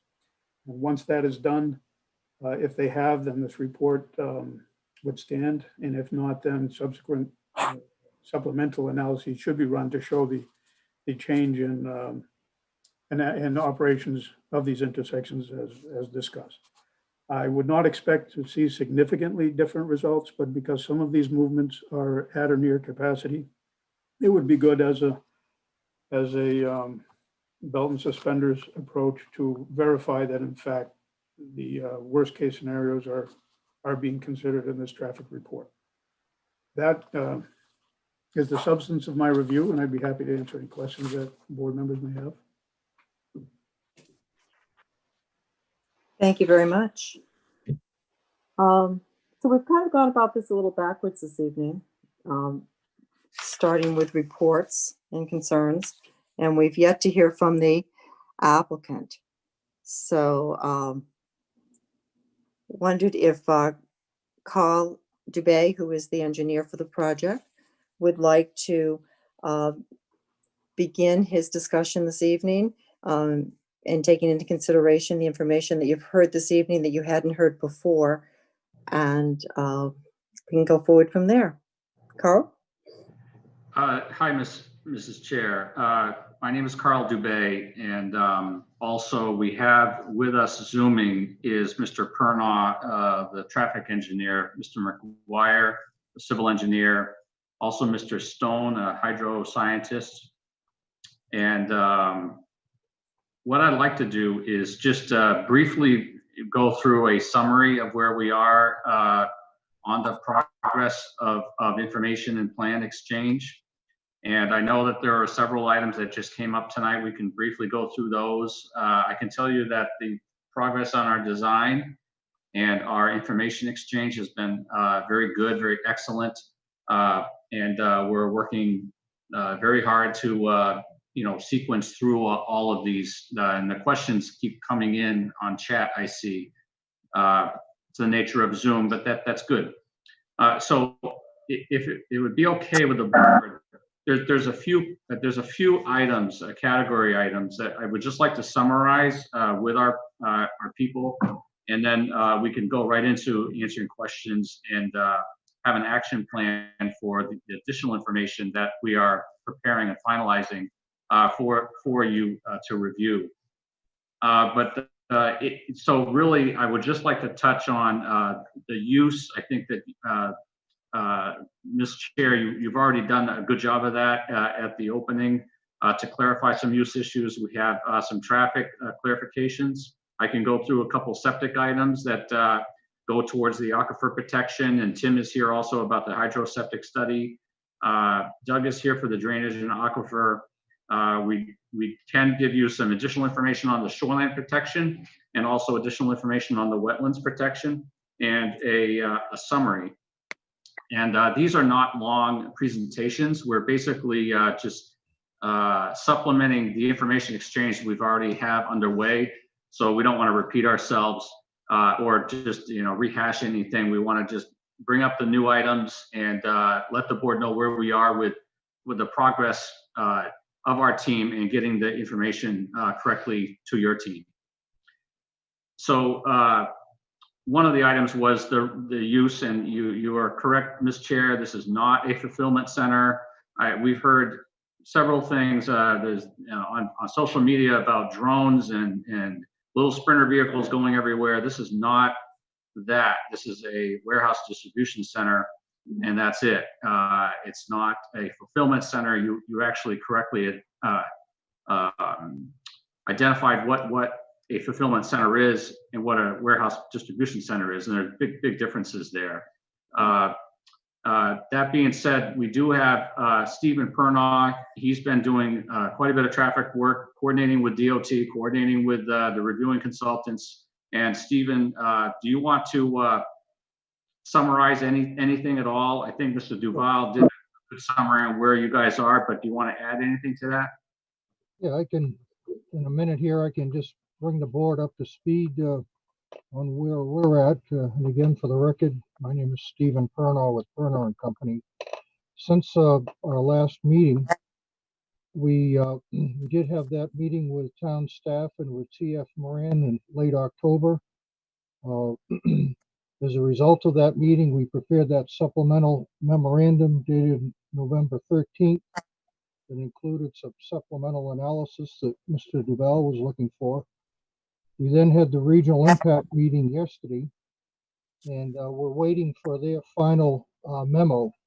They gave us a draft one, but they're going to finalize it after that meeting yesterday. When we receive it, our plan is to prepare a response to comments memo.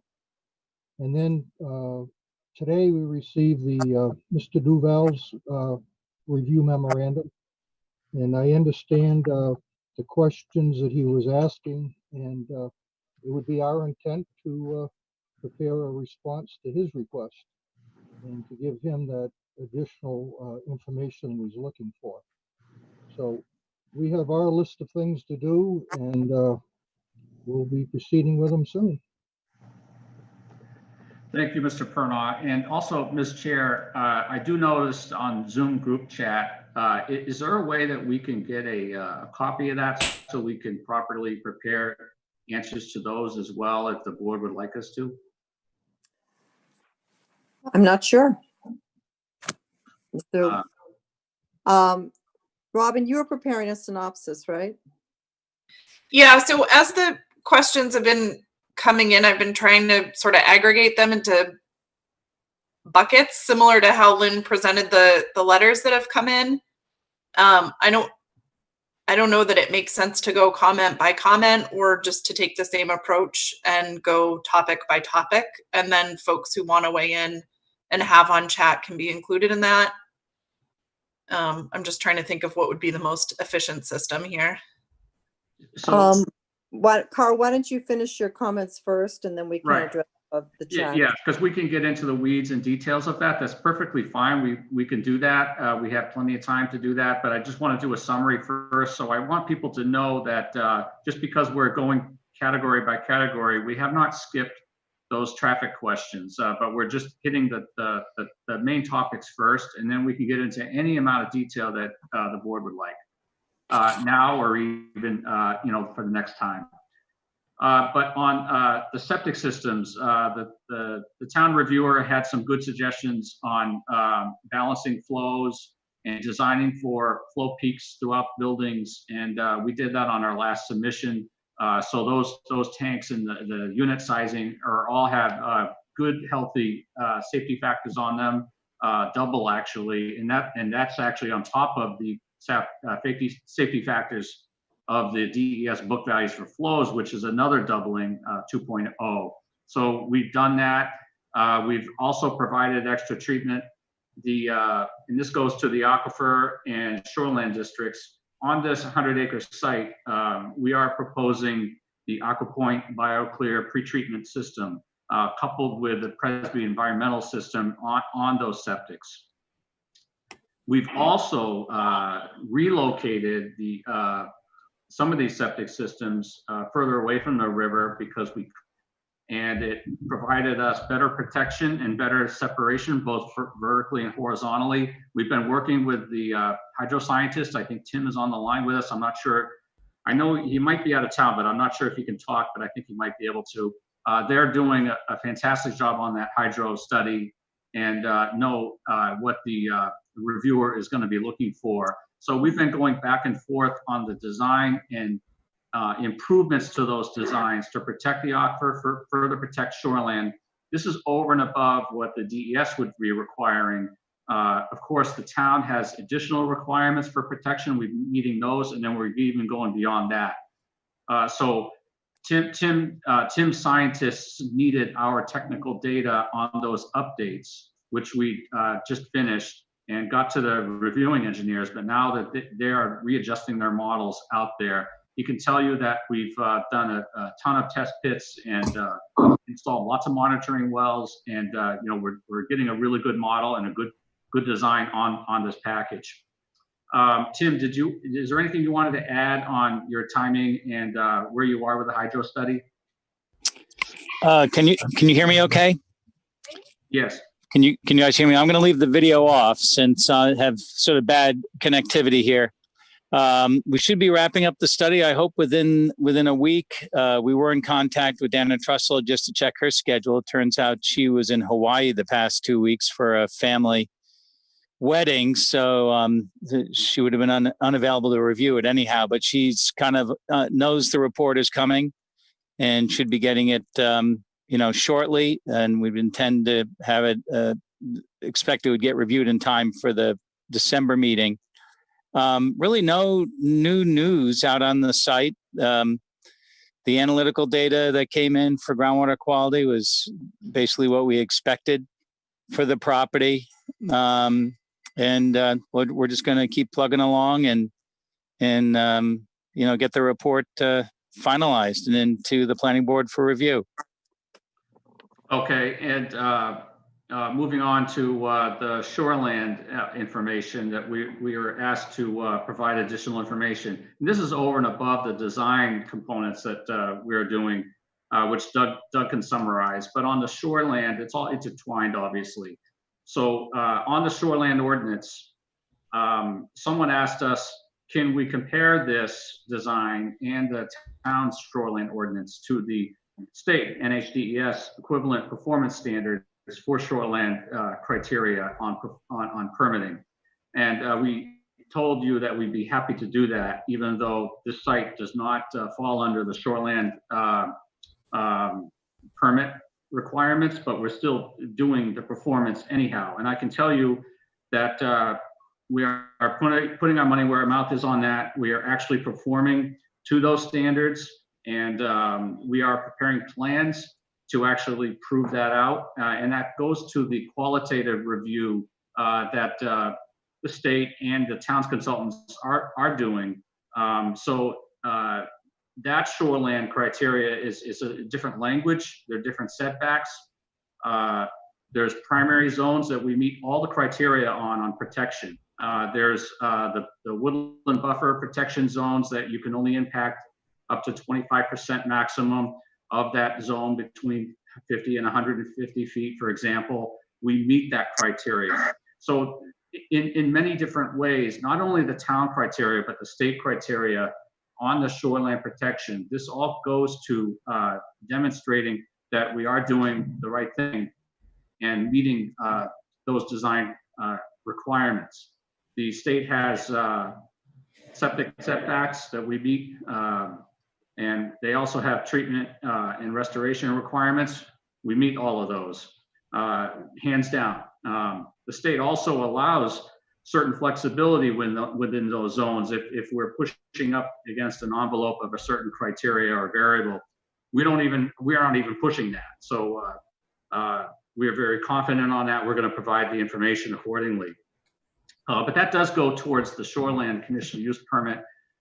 Very soon, we are going to be aggregating all these plans. There's about 100 sheets of site plans, and all the studies, all the permutations, all the stress testing modeling that we have done. We're going to aggregate all those together into a full plan set with the criteria, so that the public, the board, the consultants can actually get their hands around it. And what we've done in the past 3 submittals is take the review comments and apply them to design items to make sure that they're improved and meet the suggestions. And then they've reviewed those plans, but we have to get them all aggregated back together again for a proper summary on the conditional use permits. On the wetlands, as you know, we have a state wetland permit on this. It's already in place. The Army Corps of Engineers also weighed in on this project and our design and the permit, and they agreed with the criteria. They agreed with the issuance of that permit, as a matter of fact. They also made reference to the mitigation that was approved on this project, and we are happy to announce that that mitigation, those funds, goes right back to Kingston.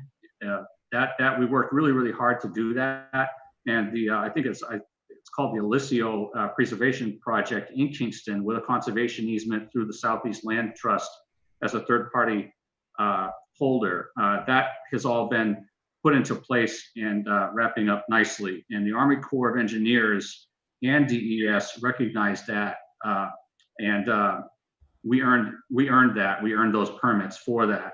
That goes a long way to looking at the wetland conditional use permit that this board is going to review, and all of these components go to those items. I'd like to go back to drainage, and Doug, I think he's still Zooming with us. There's Doug. Doug can give you a quick update on the treatment and recharge and the stress tests and everything. We've been getting a lot of information back to the engineers. Some of the items that Mr. Quintel pointed out actually were an aggregation of several submittals that we've already made. So, he listed out a few things like wetland stamps, which yes, we have. There are some items on some details which we actually provided. What we'd like to do is actually aggregate all the plans and step him through with, a Zoom meeting or a meeting with him, or review comment responses that point in the right direction. I'll give you one example. He mentioned the trees along the Bresnahan property, but that owner had already cut his trees down. We have, Doug has removed the drainage components out of the highway system. We've added the riprap pad details. He's added the invert details for all the additional treatment systems. We show 4Ks on the plans. Those, no problem. We're not going to be asking for any waivers on anything like that. Before I hand it over to Doug, we did have RCCD witness all of our test pits out there, and those were done, and everything is meshing very nicely. Doug has been working with our engineering team to make sure that Mr. Quintel's additional criteria that he would like to see on this to earn the conditional use permits is met. So Doug is going to talk a little bit about that and summarize that, and then we can move on. Thanks, Carl. So just to give a background for maybe some abutters that may not have been part of some of the original meetings, the original design that we put forward from a drainage standpoint did fully meet NHDES best management practices. And Mr. Quintel alluded to that basically on maybe a on another site or some site that wasn't this or of this scale, that would be more than acceptable. But he was looking for a little bit more. What we did is we did add some supplemental treatment practices. We added some vortex water quality units, which in addition to the treatment practices that we have on site, provide a separate polishing and almost a finishing that would collect any type of contaminants, floatables, TSS, suspended solids, all of that would be collected before it went out as an outfall. We have hooded catch basins, and every one of our catch basins have a hood, so that immediately is a collection point for any type of hydrocarbons or anything floatables that are coming into the drainage system. And then once we did that, Mr. Quintel also asked us to say, look, you're meeting the requirements of a standard project, but what about something maybe more extreme? And basically we call those kind of a stress test to our drainage model.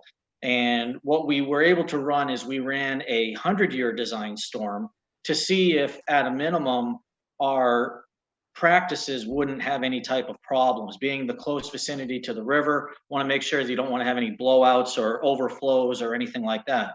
Not only were our systems adequately sized to meet that 100-year storm, but they actually still work and show reductions when compared to the pre-development conditions. So that was a nice thing to see. We also ran a type 2 rainfall model, which is a little bit more aggressive, has different peaks and more abrupt peaks. So those can be evaluated a little bit differently. It's a more aggressive model.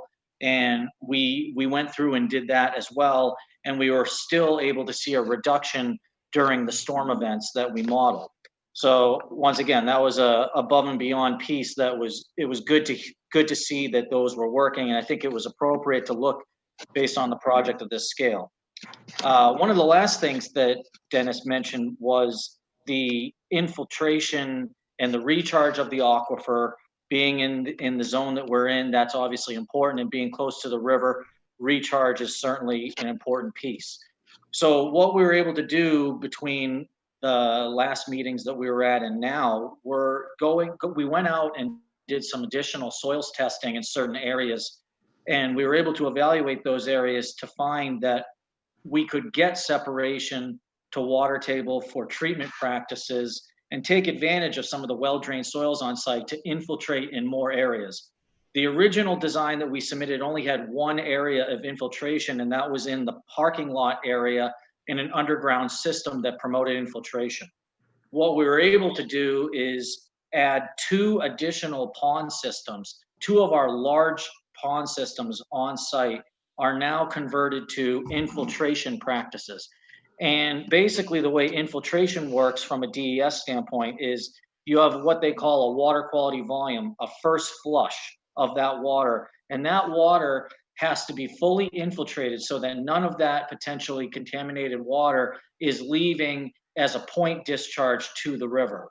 And all of our systems do in fact do that, or that are utilizing an infiltration practice. But based on the size and scale that we had in the room that we had on site, those 2 new infiltration ponds fully contain all storm events. So that's not something that you typically see because it takes a large amount of area to do that, but we do have the room.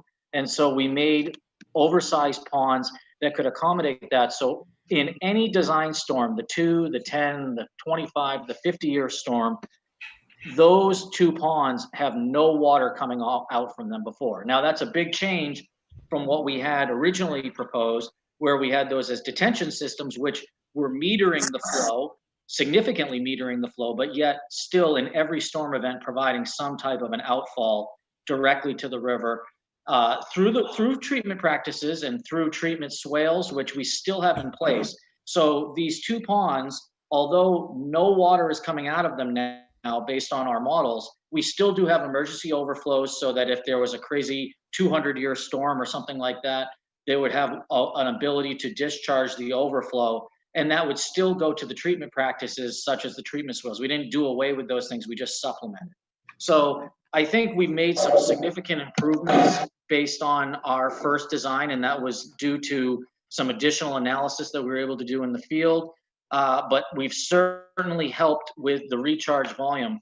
One last point I'll say before turning it back to Carl is that the state, based on these type of soils and a site like this, actually requires certain amount of recharge.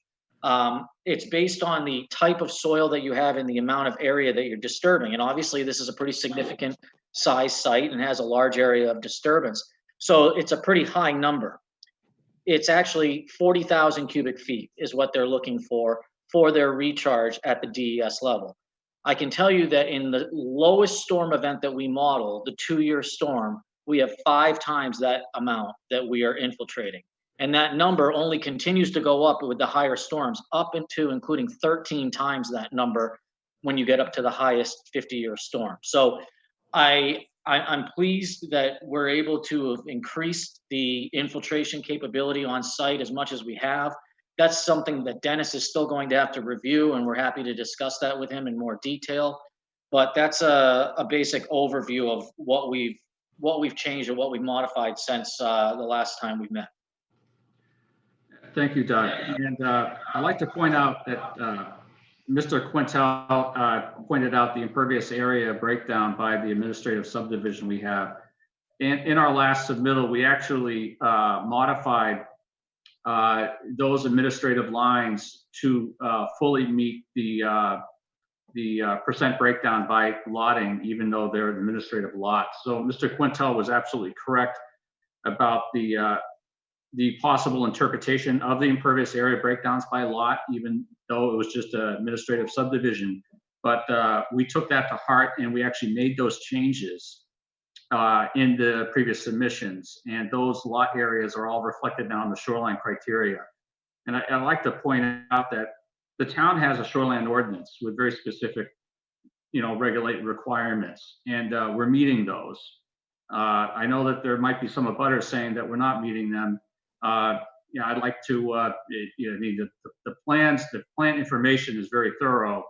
When we aggregate all this back together again, you will see that those different components do meet the regulations, and they even meet the state regulations, even though we're not required to do so. There needs to be some kind of a threshold of review that if there are regulations, then we meet them, and we will do that, and we have done that. There are some comments about, Ms. Chair, you had talked about wildlife migration. We actually are finishing a wildlife study with Gove Environmental Services.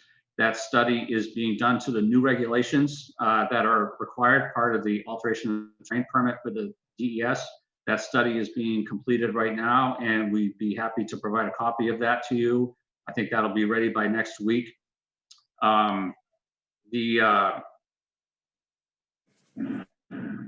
Ms. Chair, that there was comments about light pollution, and the town of Kingston has a very aggressive lighting ordinance, and we meet that ordinance. We hired a lighting designer who has a lot of experience in these types of facilities. We did not guess on that. Sometimes you'll see engineers trying to guess on that. We hired a specific lighting designer for that. And this lighting system is actually dark sky friendly, as the ordinance requires. And we meet all of the variables for that. That was submitted in the original submission. The town of Kingston also has a noise ordinance. We would meet that criteria. Now, this site is in the commercially zoned site, and a lot of uses by right are truck terminals. This is a warehouse. There will be trucking, but we also have to abide by a noise ordinance that's very specific at the property line. So we will do that. We talked about traffic, the buffers. There was mention again about buffers. We do have the interior buffers outlined on the plans. We meet all the landscape criteria on those buffers. We're actually supplementing understory on those buffers as well. And I mean, there are rules we follow, and we've been following them.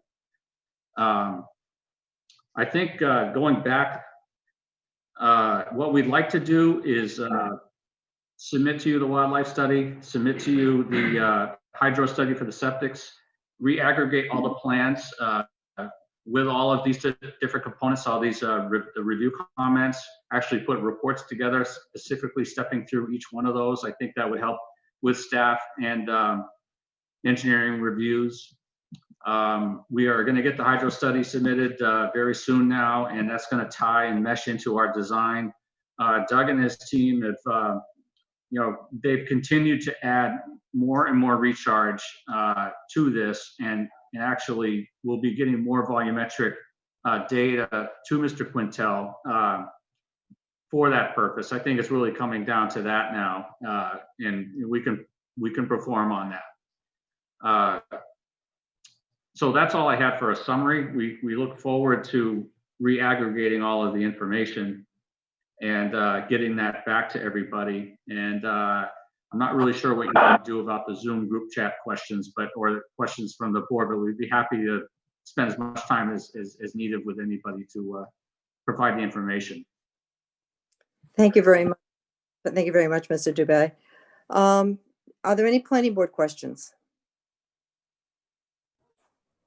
I just wanted to follow up on a question that I had asked at the last meeting specific to what was being stored in the warehouse. So what is the question? Will there be any toxic or hazardous substances as defined in New Hampshire regulations stored in the warehouse? No, I mean, not as we consider hazardous materials. I mean, a toner cartridge for a copy machine is technically hazardous material, but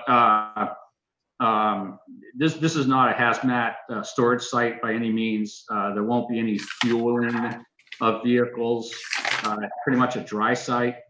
It'll be dry storage. There's no processing. There's no chemical processing. There's no groundwater discharge in the septic systems. The only septic we have on this is really people, employees, using the facilities, and that's it. So there's no processed water involved, and there's no storage of hazardous materials for this warehouse facility. Any other planning board member? Richard? There have been a lot of comments about the access road on 107.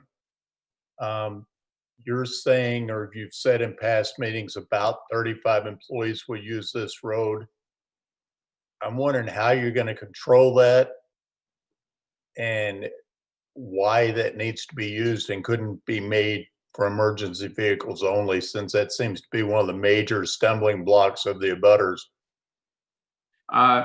So I'd like to preface that with a couple of things, and then I could turn it over to Mr. Pernoff for some comments if you'd like. But what we call the 107 access road, and I think there was even a comment saying that we had a 50-foot high retaining wall. That's not correct. There's a retaining wall over there that varies from 2 to 12 feet high and back down to 2 feet. The access road is it's a 24-foot driveway. It has an electronic security feature at the entrance. And I guess it's just a matter of when we say something is gated, what we meant was, and we show on the plans, and there's notes on the plans, that it is an electronic gated security system with electronic gates. So this gate system can be programmed very easily with proximity technology, so that only certain employees can go through there. Also, obviously the EMS, the Kingston emergency responders can get through there, and no matter what, they can bypass anything with the Knox box type of system or equal. But there's a proximity, so no one's going to be blowing through here. It would only be approved employees, certain employees, that would be allowed to back through that road. Our main access way, even from our origin destination assumptions, is really the main gate at the main road at Route 125. We have very, very good, excellent quality boulevard actually access and egress coming in and out of the site there.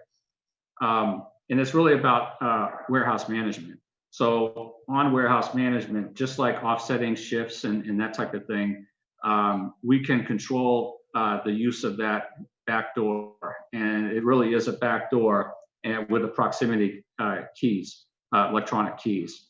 So I think some people, when we say it's a gated road, sometimes we picture a road that's not maintained, it's not plowed, or, you know, there's a big iron gate across it with chains that are all rusted and, you know, no one ever goes through it. This road has to be able to be utilized, but it can be utilized at a very low rate and managed rate. And I think that that is something that the warehouse operator can fully control. And as a matter of fact, in many times on conditional approvals, a planning board would actually define what that is, and the code enforcement officer can say, hey, you know, your gated controls over there, they're working just great. Or the gated controls over there, you know, you're letting too many employees go through there. We can control that. That could be part of the site plan approval through the code enforcement process. And the good news is the controlling gates and everything are in full control and full monitoring.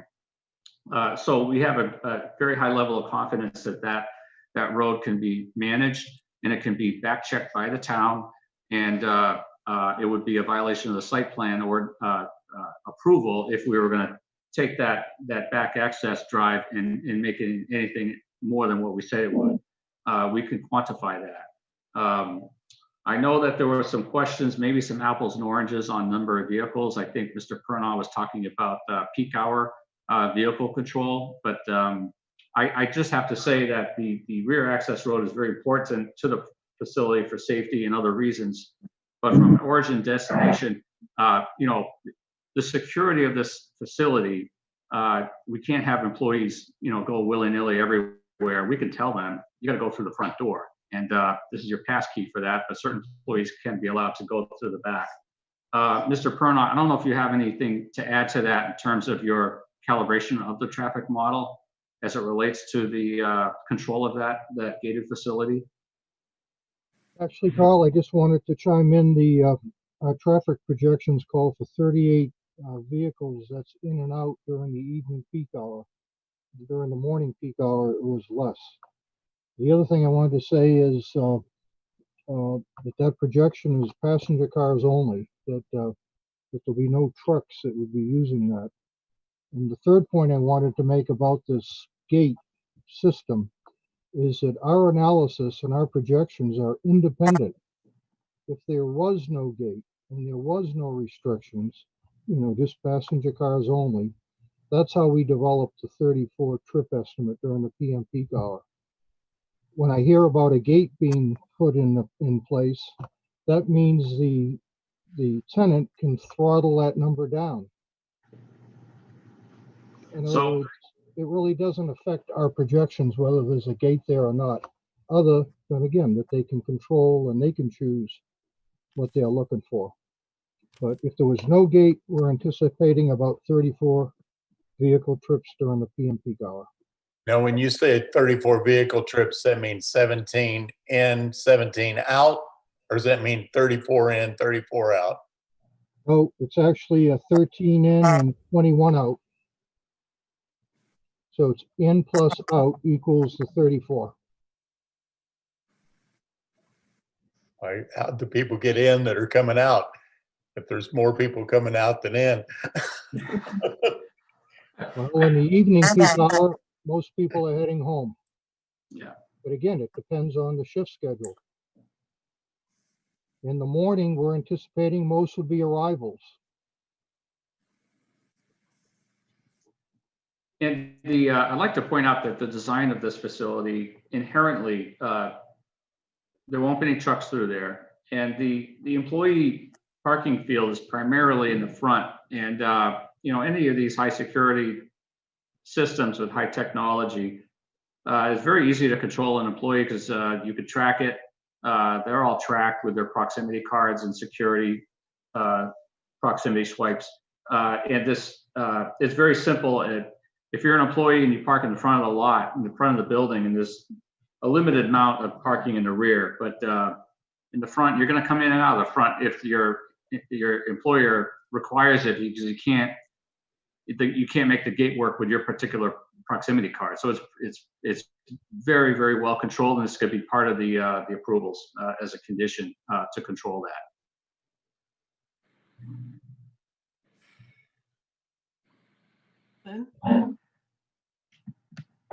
Yes, I'm sorry, Ellen, I can't see everybody. That's Ellen? okay. I think that Mr. Dubé, you've explained really quite well how it's going to be used, but I don't think I have a full understanding of why it needs to be used. I understand that when the first plans came in, it was for emergency access only, and then it was changed so that certain employees could use that. And you've been really clear about how that could be done in the whole thing, but I'm really not clear as to why it's needed.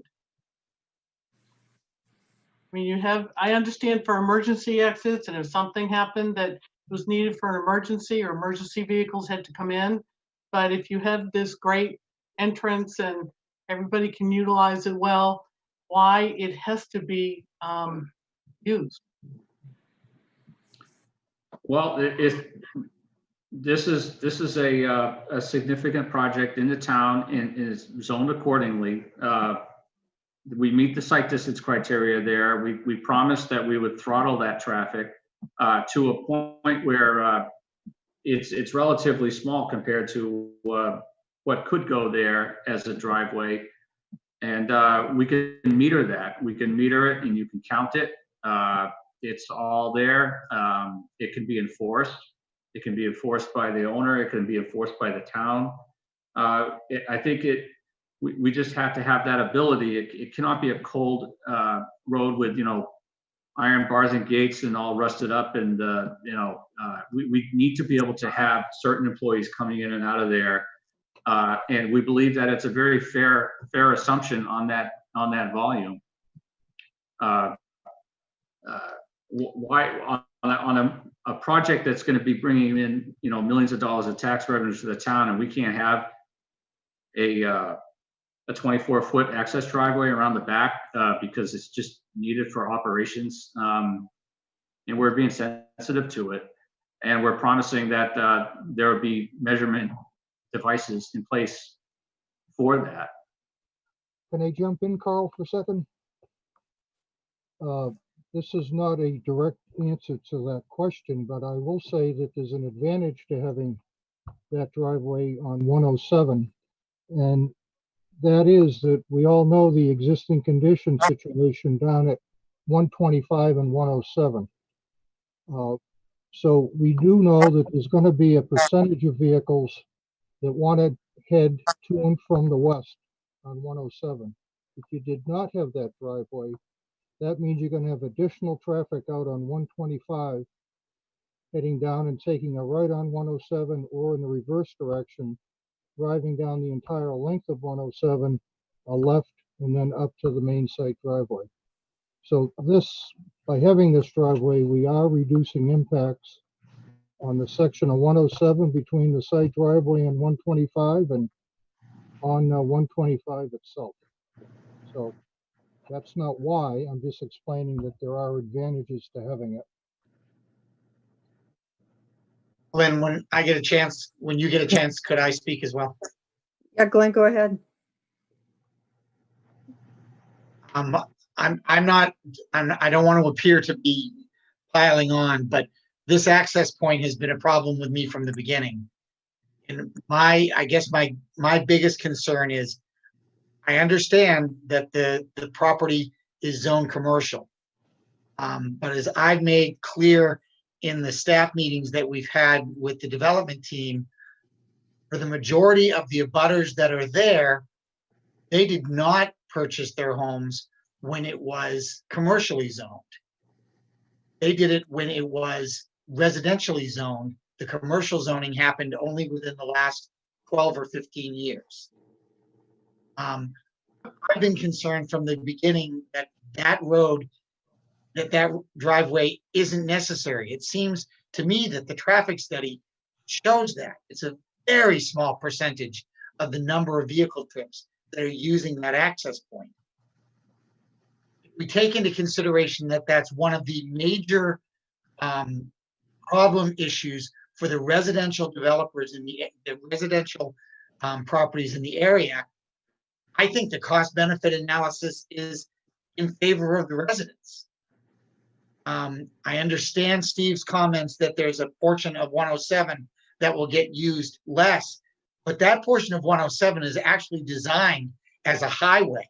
It's the widest area of 107. It leads into what is going to be a signalized intersection. From a traffic standpoint, it seems like the small percentage of vehicles that will be added will be adequately provided for on the two highways. So in saying this, I've had this discussion with the safety guys in the town, and the police chief, I believe, has told me on more than one occasion that he's very much in favor of the safety benefits of having that roadway open. I think that those safety benefits are met if it is a gated way that provides only for emergency access. So I'm completely necessary for the proper use of the site as the site is being proposed. And I'll get off my soapbox now.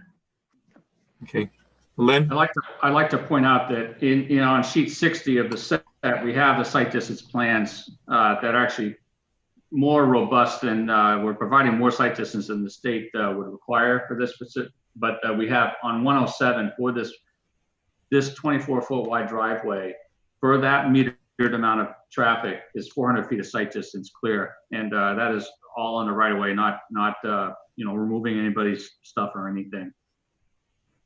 So I know some people in the chat saying I'm not answering the question, but we're being honest with you.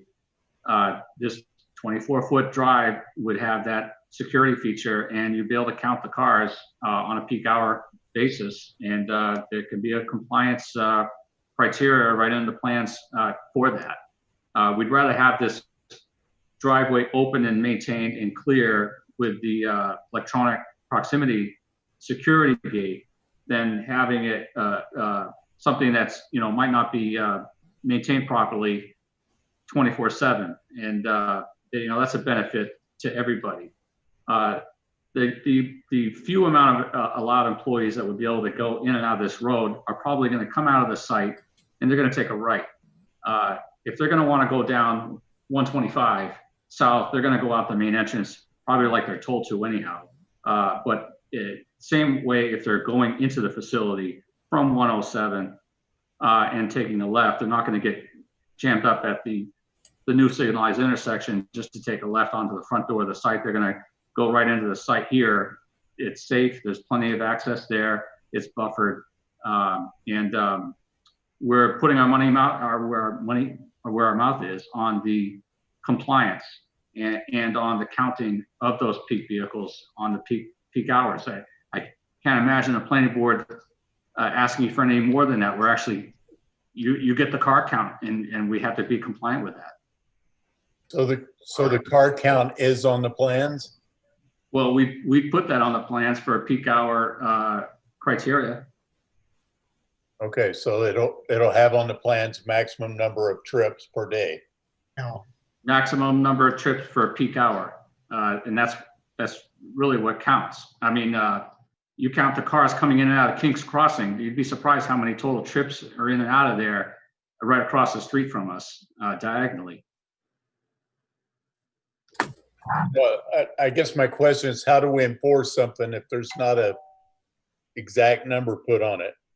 We can enforce the exact number per the peak hour, AM peak hour, PM peak hour, and it's counted, and it's all electronically controlled, and it could be part of the conditional approval items that you have the power to impose on the site plan. Okay, and then one question that I have for Glenn Greenwood is, you stated a while ago this has only been commercial for how long? No, the commercial zone has only been in place for 12 or 15 years. Right. The industrial use of that particular parcel was approved by a town meeting vote. Yeah, but it's many years ago. Right. many years. Long before I moved to town. But when that use, when that industrial use didn't, by virtue of it going in, make all the residential uses there non-conforming uses, which is what the commercial zoning did. Right, but this has been commercial long before King's Landing was built, long before. Absolutely. Right, okay, Absolutely. Always entering off of 125. right. Right, Lynn? Yes. Yeah. Along that line, I had a question about why this back road is so important, since it's very difficult to engineer it. It's already in the setbacks for the Little River. It's if you look at sheet, let's see, 41, there's a pad mounted transformer on bollards, which is located within the 50-foot vegetative buffer, because there wasn't any place to put it because that road is there. It squeezes down to a point there that's only about 24 feet wide. And it seems a very difficult road to put in there, and requiring a lot of permits for building in a wetlands zone and things like that. And if it's for use for so few people, I just don't see that there's a benefit there, and why you need to incur, go into those buffers, because all those are going to require conditional use permits or waivers or variances. So I'm having a hard time seeing what the importance of this back way into 107 is, when, as you said, you're very close to that intersection of 107, 125. The other question I had about this traffic study, and that is, when Mr. Duval was talking, he said that the traffic study only went down as far as the site, coming down from Brentwood at 111A to Brentwood down to the site.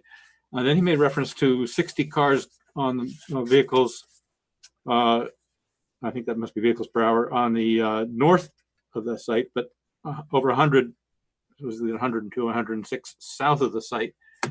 And I've got to believe that there are some of these trucks are going to be heading down 125 to Route 495. And so I'm kind of curious as to if there's that many more vehicles heading south of the site, why that's not part of the study.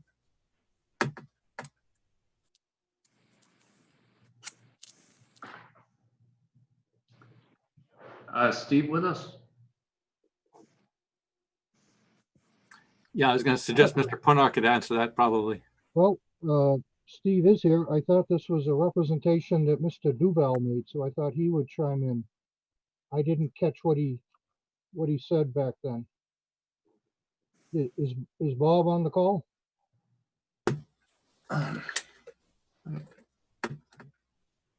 Bob? Yes.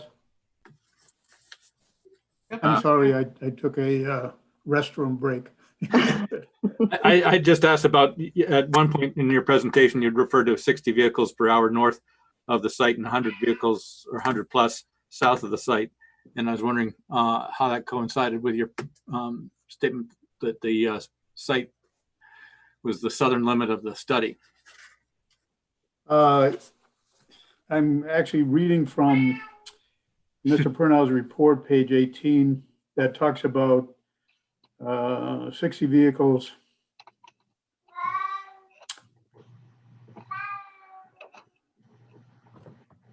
Traffic volumes on New Hampshire 125 north of the subject site are expected to increase by 60 vehicles during the PM peak hour period.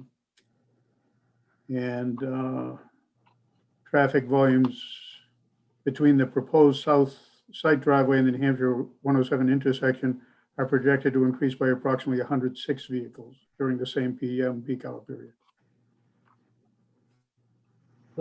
Those are correct. I think maybe the gentleman is confused. We did look at the intersection of 125 and 107. That is included in the study area per the DOT scope meeting. Okay, so that you did go south of the site. The site wasn't the southern end of the. Okay, and then but no further south than that as far as. Yeah. Okay. So I do have one question. So is there a recommendation for traffic lights at Route 107 and 125?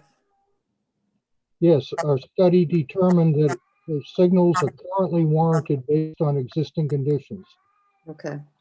So And the applicant is not creating that need, but the applicant is willing to install traffic signals if this is acceptable to the NHDOT.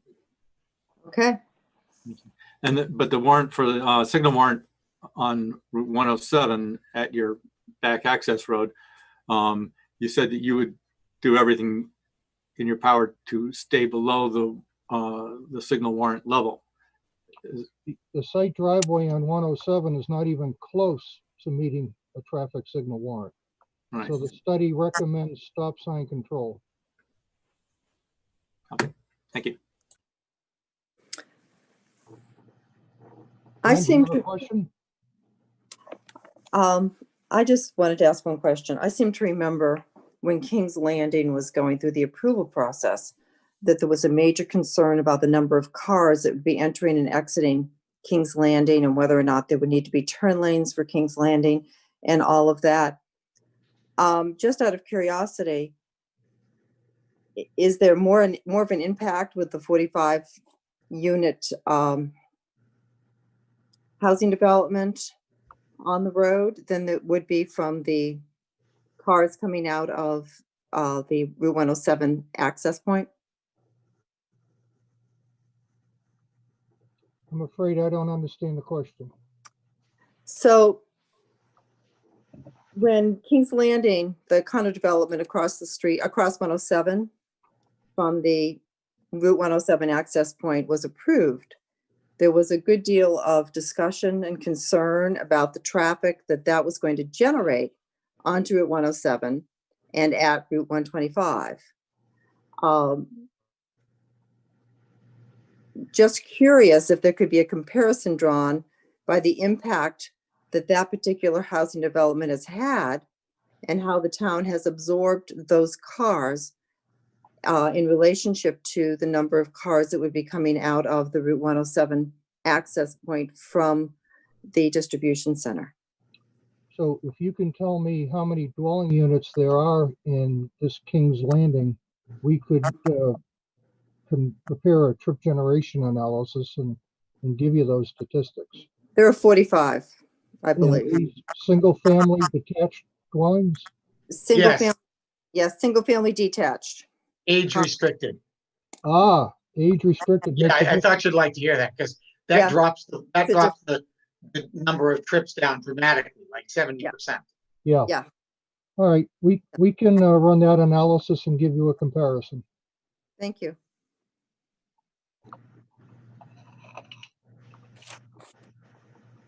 Any other planning board member comments?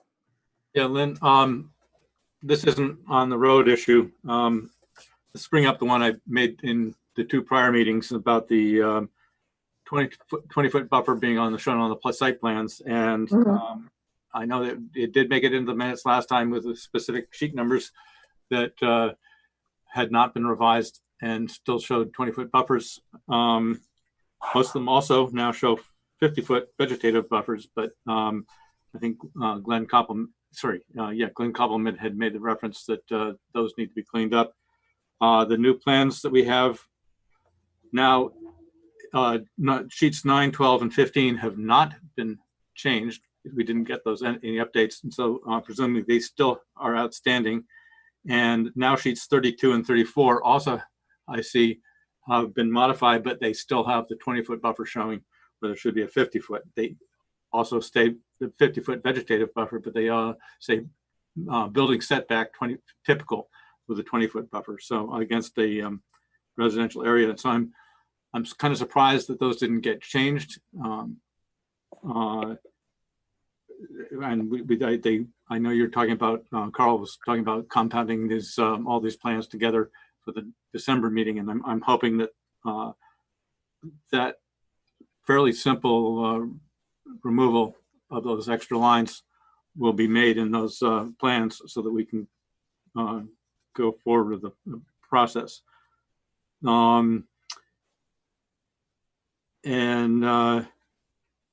So that was a comment I wanted to get on records, that there's additional sheets now that still need to be modified. I think that it would probably behoove the engineer to go through and check on all the sheets that show residential boundaries and remove any references to 20-foot setbacks.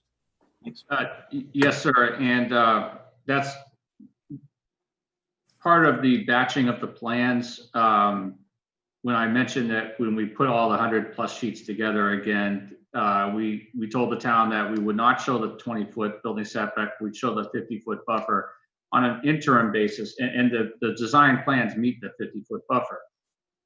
On an interim basis, at one point when we submitted, we showed both because if there were commercial uses being done on those two properties that are commercially zoned, by the way, and they're being purported to be residential, then we would get that buffer back. And if those uses were shown, but that's more of a technicality. That's something that we're probably not going to go there. But I mean, one of these properties has a truck storage area in it, and just because there's a house, 1,000 feet away, do we still need to show a 50-foot buffer? And they're in a commercial district.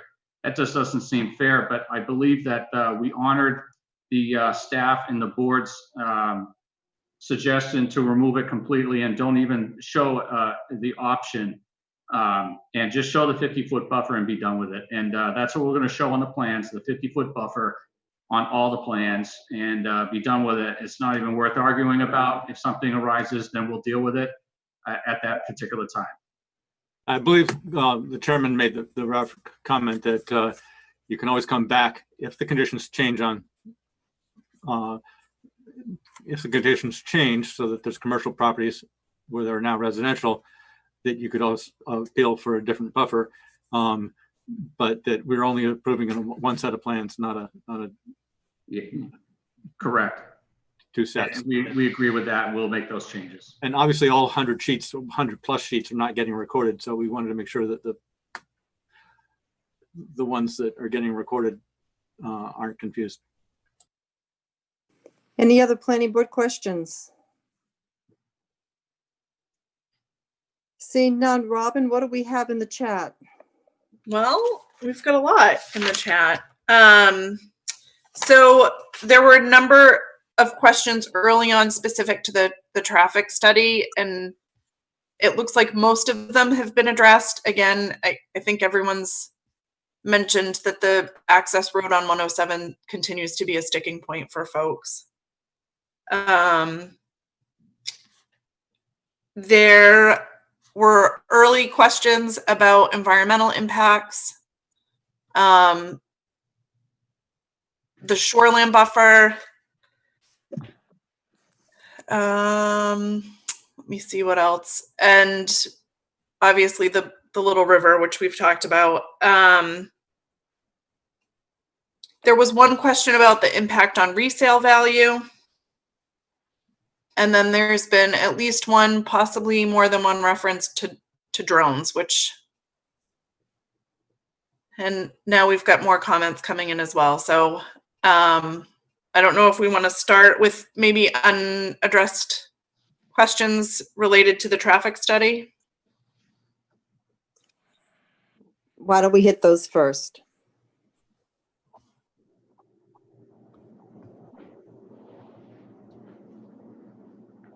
Are there any questions on that impact of the traffic study that have not yet been answered?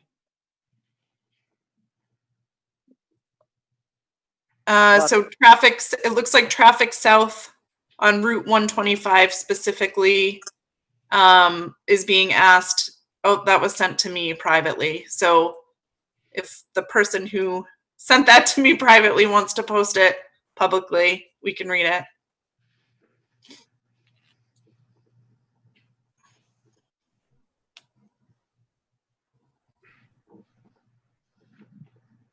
Okay. So Martha Jakewith,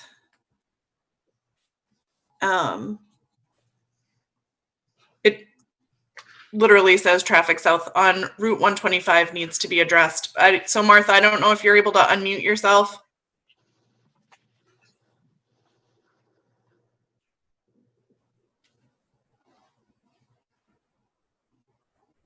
Yeah, the study didn't, first of all, it talked about Atkinson, and it didn't, there's a lot of other development being proposed for Route 125 south, and I think that has not been addressed at all.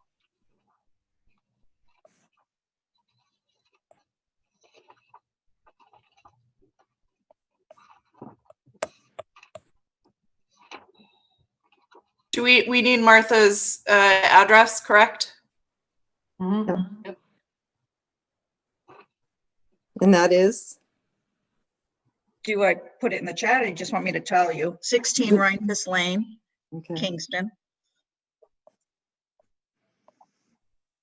If I'm not mistaken, Carl made a comment early that he would like to review all these chat comments and answer them properly later.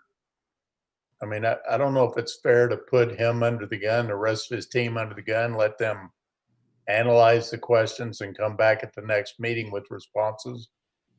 I think I would agree with you, Richard. There's quite a bit there that I want to make sure everybody gets their questions and comments answered.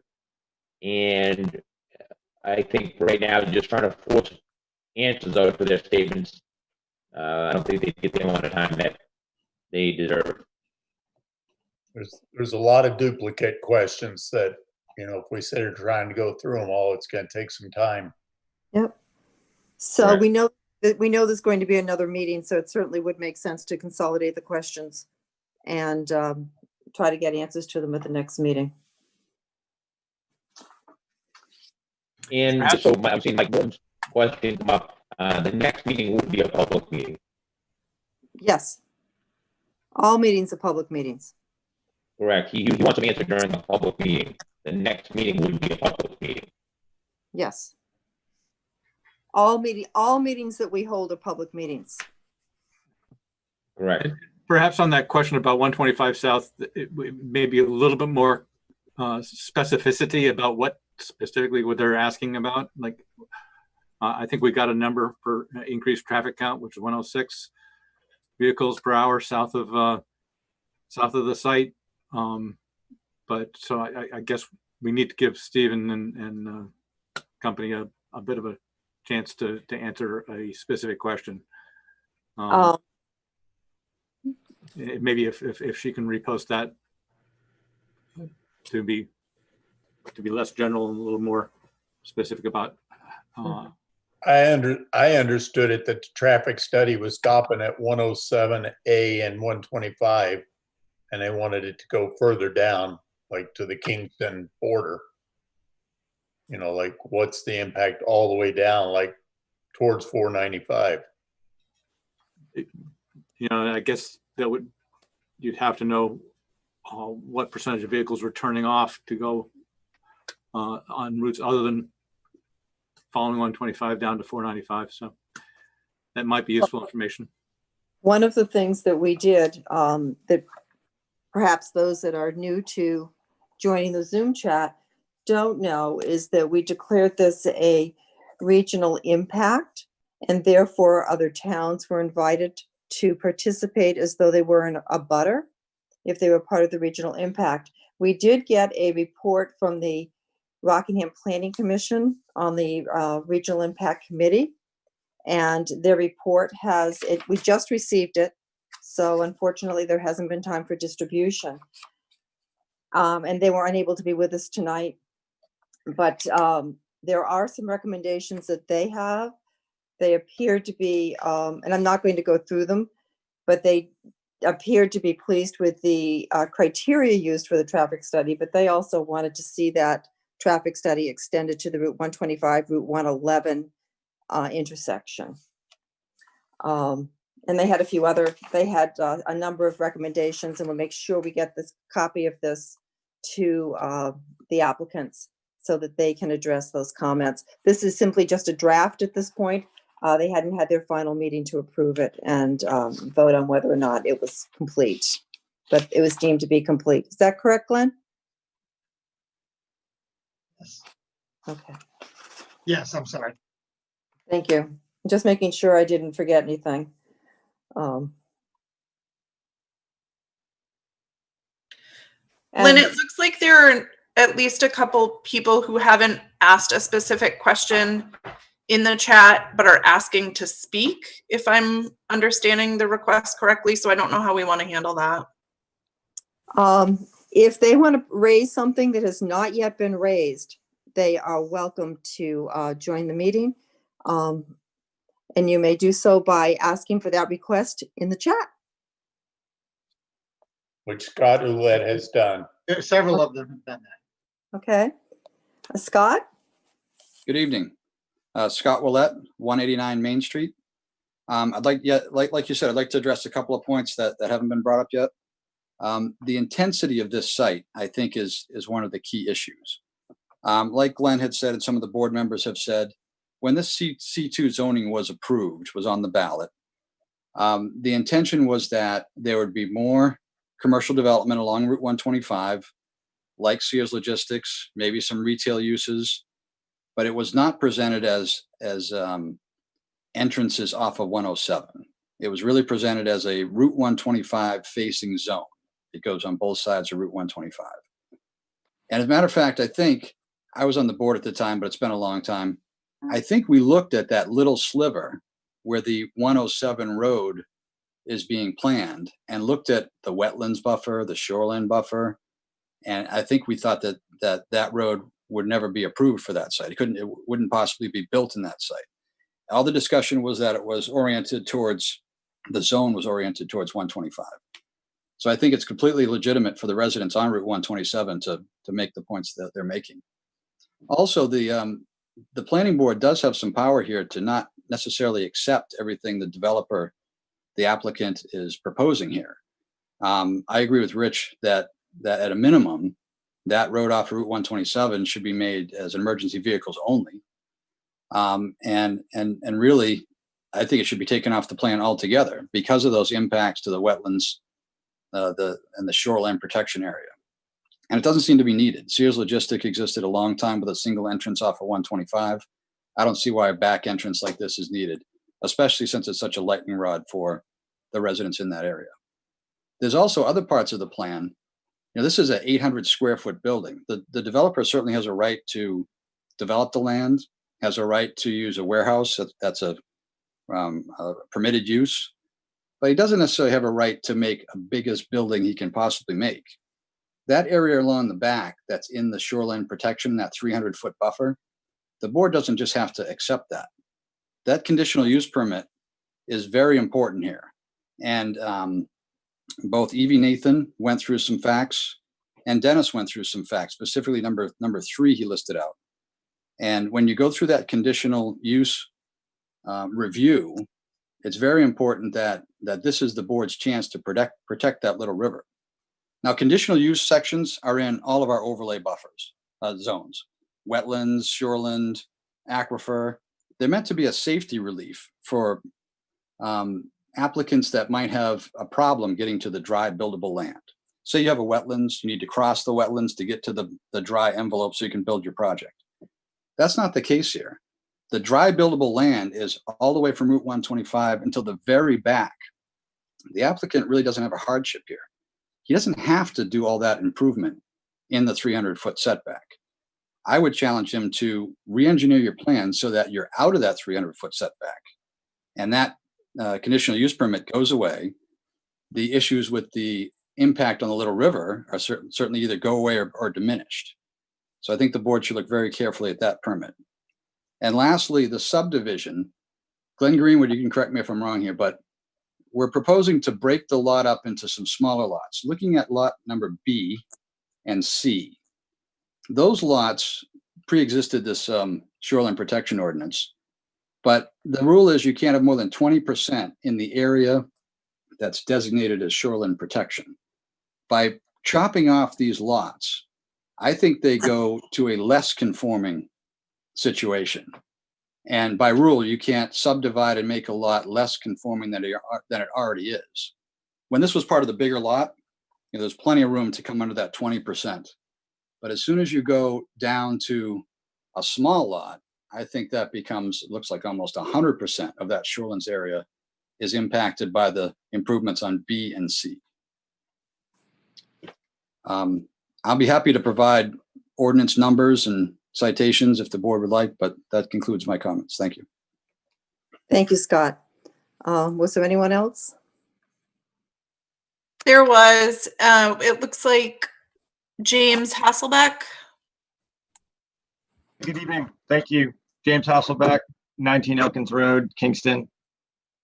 I just have a couple comments on both the site plan opportunity that haven't been discussed and then the follow along discussions on the building itself. And I think it's important we all recognize this is a massive project with significant impacts. Scott, I think your word choice of intensity is an excellent one. And as with any project of this scale, there's both positive and negative impacts on both the applicant and residential side. And I think it's our collective challenge as residents, planning board members, and the applicants as well, to find ways where we can maximize the shared benefits of this project and minimize shared harm.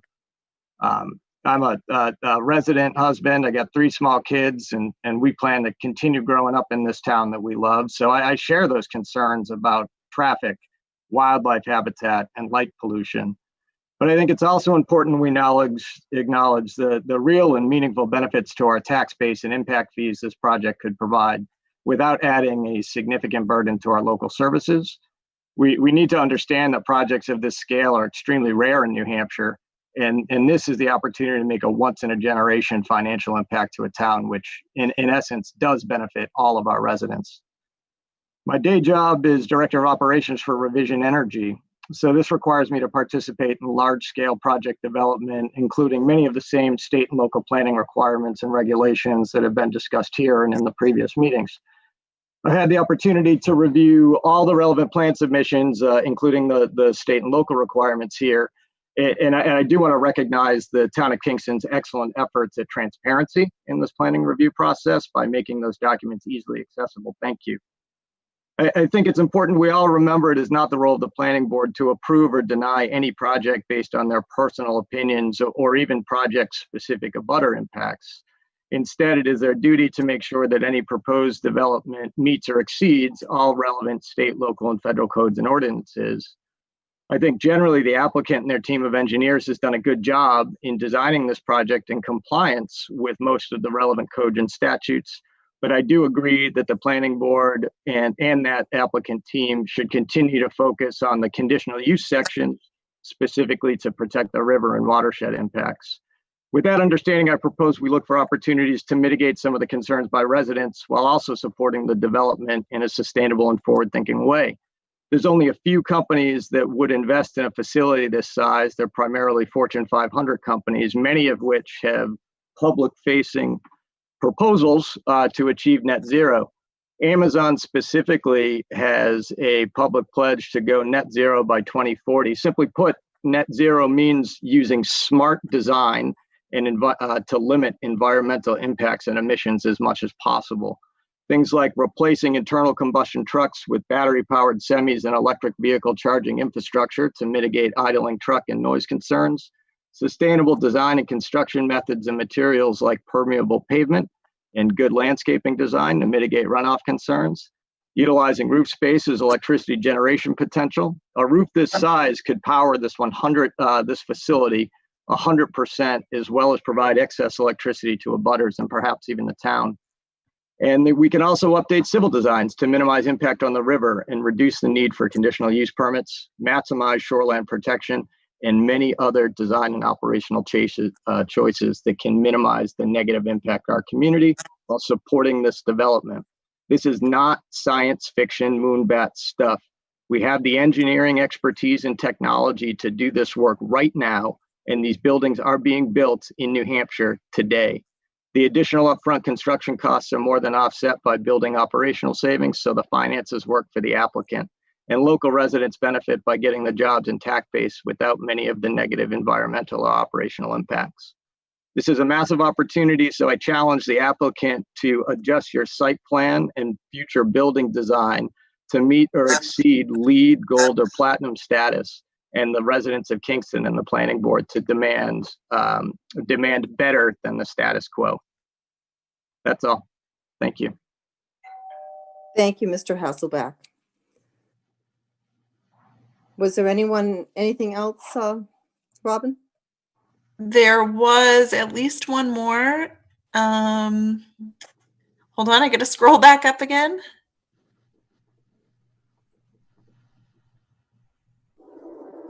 Nope. I don't see anybody. If I missed anyone, feel free to type in now.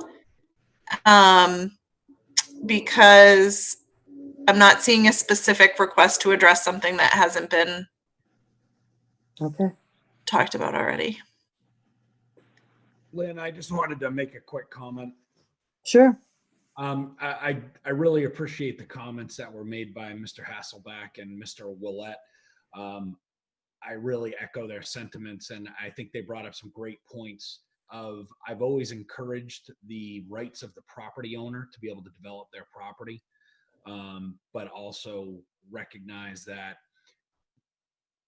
the scope of this is so large that I think they make some great points about the conditional use permit areas where it's not really a hardship to still make a great use out of that property.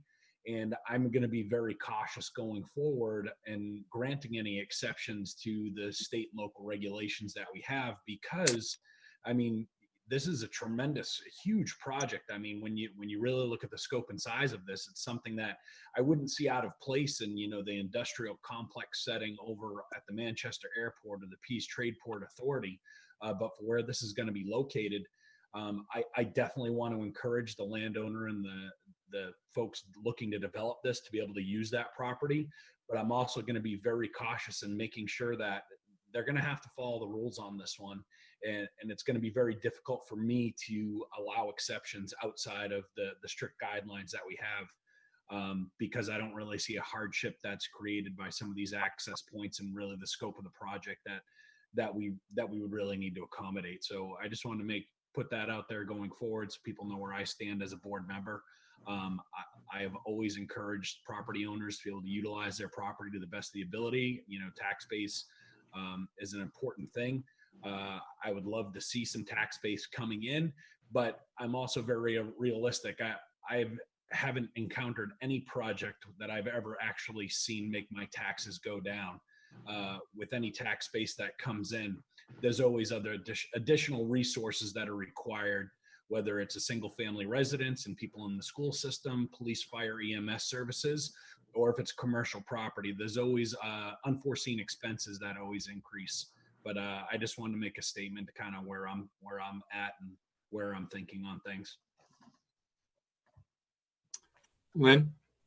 Yes. Peter, I just happened to notice Russell Prescott had made some earlier comments about the traffic study, and he did make a comment that I would like to comment on this. So I didn't know if he still wants to speak towards the traffic study. So he had some specific comments. Lynn, I don't know if you want to ask Russell. Russell, would you care to speak?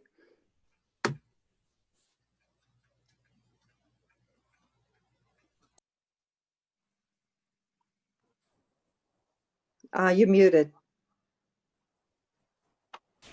There. Thank you, Lynn.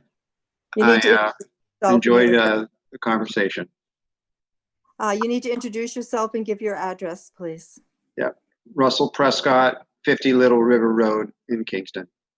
And I did try and put as accurate of question as I could to just get a gist of why the traffic study included the design of a,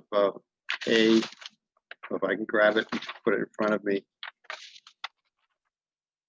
a high cube fulfillment center warehouse, and they just referenced it as a non-sort description, which really is not a ITE description. And so I Googled it, and I find that it's more of a term described of a warehouse that I know is down in Fall River, Massachusetts, and that is not what has been described that is going into Kingston in this 800,000 square foot building. It is described in Fall River as a large delivery of kayaks or a large delivery of construction equipment.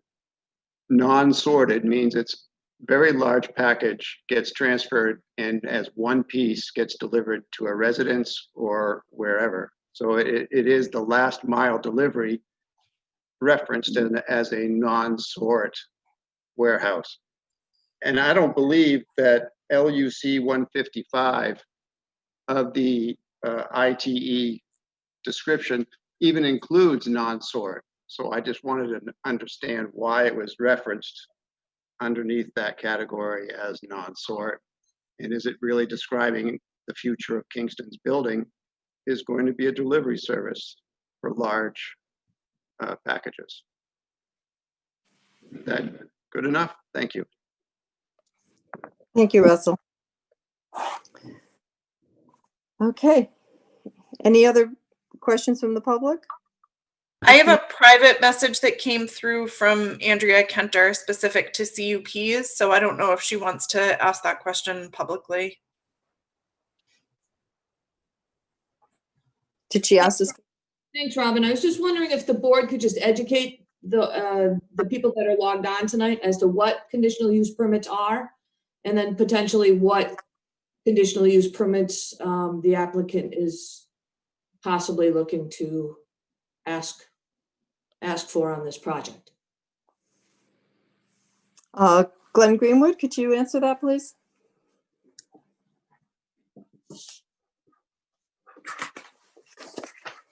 Conditional use permits are a process through which the planning board can allow a use that's permitted, but under certain circumstances that are written in the ordinance. So it's an additional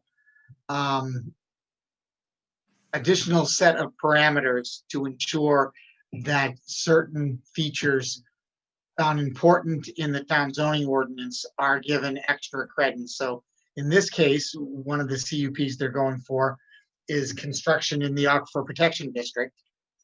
And for warehouses in the Aquifer Protection District, you have to do one of the things you have to do as an additional step through the conditional use permit is the preparation of a hydrogeologic study to investigate just what kind of impact the proposed development will have upon the groundwater resource in town. So that's a very important report that they're finishing up on. We haven't seen it yet. Once we get that, the board doesn't take the stance that they're equipped enough to respond to that. So we have our own hydrogeologist review that report and give us feedback as to whether or not the proposal as being offered meets the requirements and protects the groundwater resource adequately. So we're looking forward to getting the report and then sending it on to our geohydrologist. And just to, again, inform people who may be going through this process for the first time, the planning board members are not experts in a number of fields. So when we get reports, we send them out for a review by someone that we have hired, it is paid for by the applicant, to review the traffic study and make certain that the traffic study was done correctly and is and bring back their comments. The same thing for the hydrogeological study and other studies that are done. Very often a wetlands expert is hired. Sometimes special other experts are hired that are experts in areas that we're not, so that we have our own experts to verify the validity and quality of the work that's being presented. So one follow-up question. I've seen reference on some of the notes on the plan sheets to a conditional use permit memorandum. I haven't seen that link on the planning board documents. Is that available? That's something that Carl's team is still developing. Okay. Okay. Ellen had a question. I just need Andrea's address. 23 Marshall Road. Thank you. You should know that by now. I know I should. Hey, Lynn, can I have a follow-up minute? Yes, you may.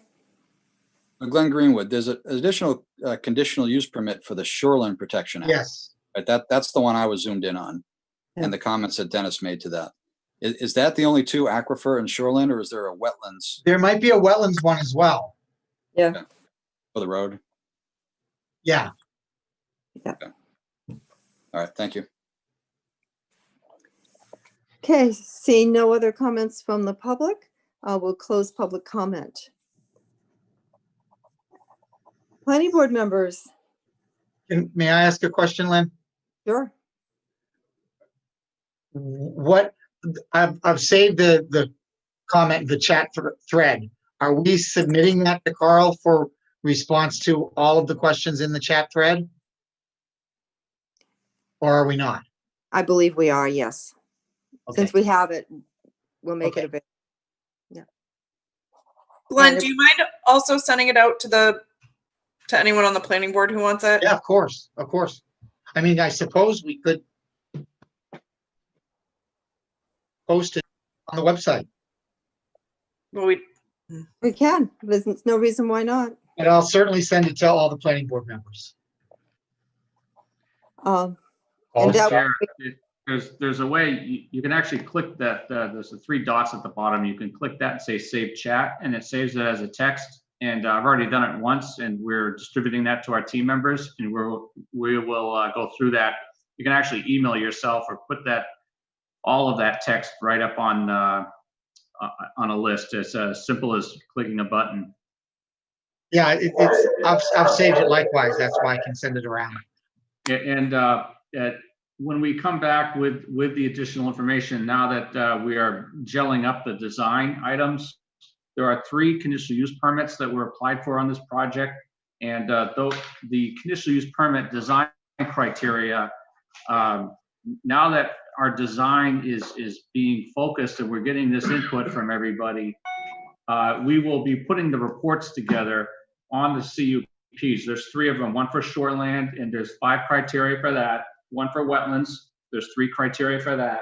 And one for the aquifer protection, there's 5 criteria for that. And they're very specific, and we're very confident that, and we take these comments to heart in making sure we follow your regulations for each one of those. And those are the reports now that we're generating based on the design revisions that we're doing to make sure that we can deliver an excellent product that you guys were just talking about.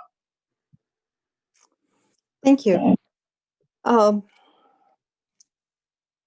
assuming we need to continue this hearing? Lynn? Yes, Ellen? I just want to bring up, because I didn't want us to keep forgetting, the board did say that at some point they would talk about setting up a site walk, if not for the board members, then at least for the public to also be able to view the location. I'm just bringing it up now because I just wonder how long it's going to be before we're going to be walking all these acres in the snow.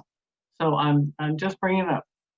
So did we say we were going to do that in November? Because November is almost up.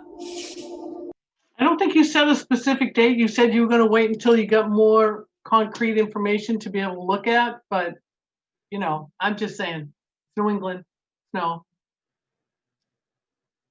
It seems to me we walked the adjacent property in a lot of snow. I'm leaving it up to you. What's the will of the board? I'm game anytime. It's Peter. I said last time that I don't need a site walk. I'm very familiar with the site. Yeah, I think the point was made last time that it was for the benefit of the public, as yeah, pointed out. So, but I would participate. I'm just saying I'm not going to go out in snow. Oh, we're spoken like a real New Englander, eh? I'm a Kentucky boy.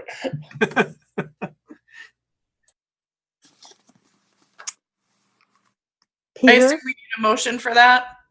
We would. I'll make a motion that we schedule a site walk. Do we have a second? Do we have a second? I'll second it. Discussion. Did that motion include a date? Or It just- did not. It did not. I figured that could be part of the discussion. Okay. I think, That would Robin? be, Robin?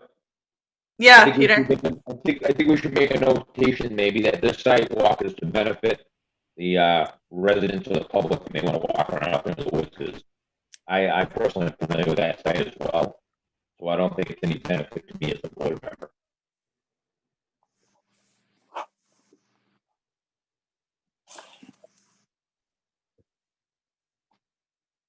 Okay. Do we have any, Chris? Your thoughts? Yeah, I had mentioned during the last meeting that I thought it was a benefit to the public who may want to go walk the site. I have no need. Quite frankly, my schedule for a site walk is a little bit crazy right now. So I think we should set up a date, but we need to make sure there's at least going to be a couple people available that are willing to walk the site to give the public the lay of the land of anyone that wants to attend. I think. How much lead time do we need for posting? Ellen, how much lead time do we need? So what's the earliest date possible to get the posting up in time? And the applicant needs some say in when the date is too. Yeah, that's true. I was hoping for a weekend for the general public. Carl? Why don't you pick the first weekend in December, so that way you have it before your hearing in December 15th. Carl, did you have a thought? Yes, Ms. Chair. In consultation with our client and an attorney just now, I believe that the requirements are that the planning board can take a site walk privately. Our client has concerns about a public free-for-all out there. We've had some serious vandalism issues just recently that have caused a lot of problems and relating to our application even. And our client's attorney is strongly suggesting that if the board wants to go for a site walk, we'd be happy to accommodate them privately on that. But in terms of just allowing the public free access out there, that's been done, and we've had some serious problems that we've had to file police reports on. And our client's attorney is strongly suggesting to me as a point of order that the board reconsider that. We'd be happy to have board tours of the walk. We'd be happy to take them on those tours privately, but we do not wish this to be a free-for-all with the public walking all the way around out there. We know what's happened before, and we don't want it to happen again. It's happened twice already. So we just have a serious liability issue in our standing of our application. Chair? Lynn? One at a time. Richard and then Peter. Okay. Coffin. This Richard? Yes, this Richard. I don't think we can have a site walk and rule the public out. I think we have to Correct. That's correct. immediately eliminate the site walk if they're not going to allow the public. And they'll have to take the consequences of what comes out of it without a site walk. Was that your comment, Peter, as well? Exactly. And I would have added that a supervised site walk where a site walk isn't a free-for-all. Site walk is a meeting of the planning board open to the public in which the applicant is there, the board is there, and members of the public have to stay with the group, and minutes are taken of what is said. So it's not like just, a elementary school field trip where people get out and just scatter in 50 different directions. It's an organized meeting, and it's a time that is not likely to have vandalism occurring. Whereas, that's the type of thing that happens when there's nobody on site. And I'm sorry to hear that's going on, but that has nothing to do with the site walk. I would suggest that the applicant reconsider that, but we definitely cannot have a site walk that's not open to the public. And Glenn, do we need a quorum for that? No, you don't need a quorum. Okay. But if the board meets for a site walk, the way I interpret RSA 91A, that would constitute a subcommittee of the planning board. The subcommittee itself would constitute a quorum, which would mean it was a meeting, which would mean it would have to be open to the public.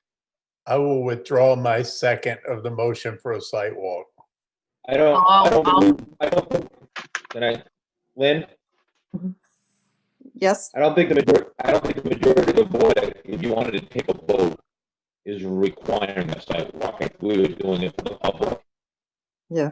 So I don't think the board would be having a sidewalk. Okay. Well, I'll second the motion if it's still on the table. All right. I have to say my personal opinion is that for a proposal this big for the town with a lot of public interest, I think it's unconscionable for the planning board not to do a site walk. I just don't think it's the right thing at all to do. And I understand some board members may not need to go, but this is a public body for a very large proposal that has entrances and wetland issues and things that people may want to look at. And I think it's the board's responsibility to have that site walk and to allow the public to be present while they do hold it. Carl? Did you call on me? Yes. I'd just like to reiterate our council's advice is that I believe, and we could go through this with your council if you want, but the planning board members individually could go on a site walk. Glenn's right, it constitutes a public meeting if they're together, and then the public would be allowed to go onto the site. We've had some issues that go, I can't comment on them right now because they're an ongoing investigation, but I don't take this lightly. We've been doing this for decades. We go on sidewalks all the time, but this is a very special situation. I understand what Ellen is saying, and most of the time I would agree with her. We do sidewalks all the time, but this one in particular is an issue. And if we were going to have to, the attorneys get involved, that's fine. But it just seems that if we're going to be penalized because some members of the board insist on having a public site walk, it's putting our application in jeopardy. I'm being straight up with you. I know that there was some private comments in chat saying that I'm full of bull. But I've been advised to request to this board that they don't hold a public meeting out there. And I just leave it at that for now because there's things that I just can't divulge, but we'd be happy to provide all the information on the plans and talk about and provide the information for the CUP and how we meet that criteria. But to be penalized because we are strongly suggesting that we can't have a public meeting out on the site is an issue. The last comment I have, this is a very large site, and how much of the site do people think they're going to cover in a site walk? I mean, it would take quite a person to be able to hike this lot.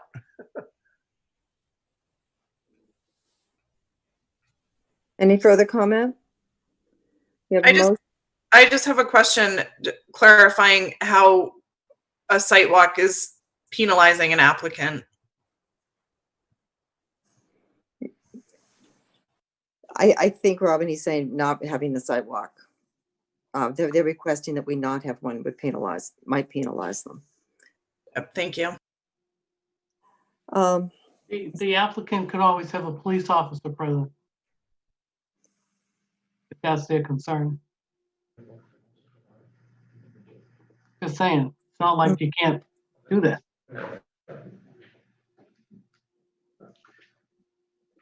Can you give me one moment? if that's We okay. can, we can set, we can, you call, we don't have to do this tonight. We can table it to allow the applicant to work out any details with their attorney. And I'm not trying to put you on the spot. I didn't think this would be, you know, the be all end all of conversation.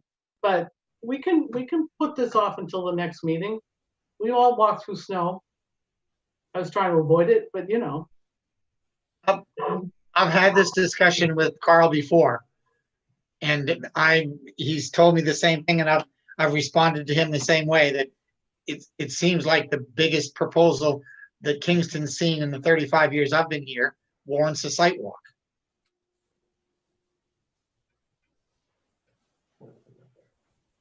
Can you give me one moment? Well, while Carl's off doing that consultation, completely different subject. I noticed in chat that the issue of drones has come up, and that applicant hasn't asked for any aerodrome permits or anything else, and we're not. I think somebody's concerned that they can come in and start flying drones. That's a FAR Part 133 operations issue, and plus even the FARs for drones hasn't been written yet. So that's way in the future if they ever do get that far. It's not something the planning board is going to be approving or disapproving. So just want to lay that one to bed. It's not in our purview, and it's not been requested either. So it won't be on the site plan. Okay, do we have anything else to bring on this particular topic? I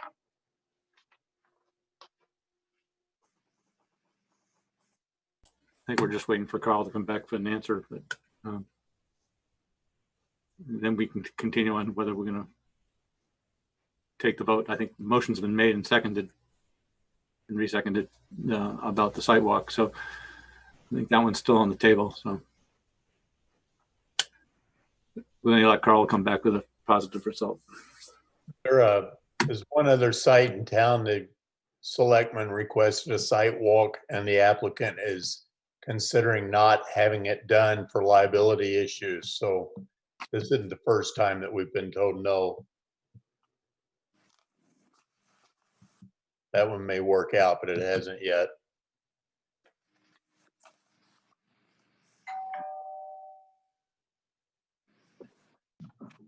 Yes, Carl. Thank you for your patience. So I just consulted. Our client would agree to a site walk with certain conditions, that it's a directed site walk, that it's there are certain representatives there from the police department, and it's a directed site walk where the board needs to tell us where you want to go, and we go there. We stake things out if you'd like. Obviously, with a site walk, that you would expect that, but it has to be a directed site walk, and there would have to be signed waivers of liability.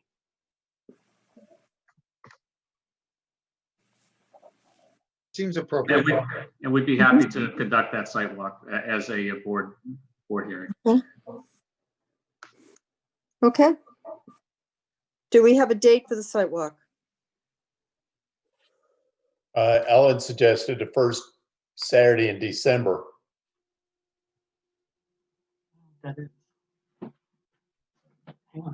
I know, Chris, you'd said that you wouldn't be able to, it would be difficult for you. I understand Sundays are better for you than Saturdays. Or are you not going to be able to make it at all? It's all going to depend on my kids' schedules coming up with sports, everything else.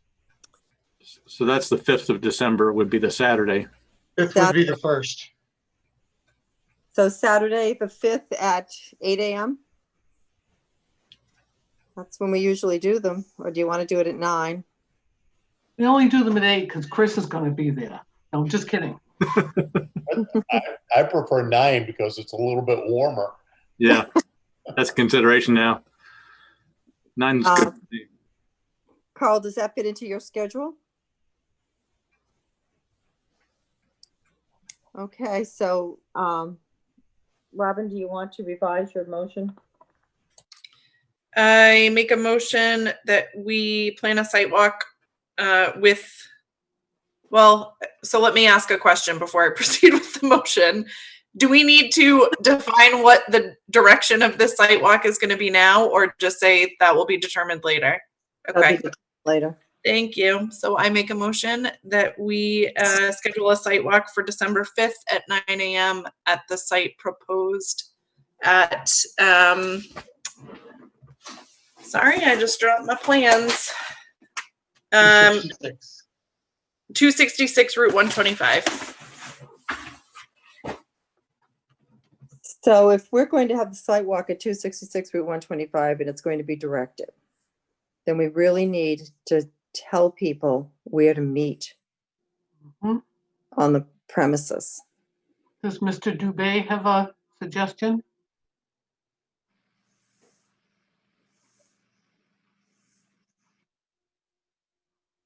Give me one moment. We're coordinating that location right now. Just give me 1 second.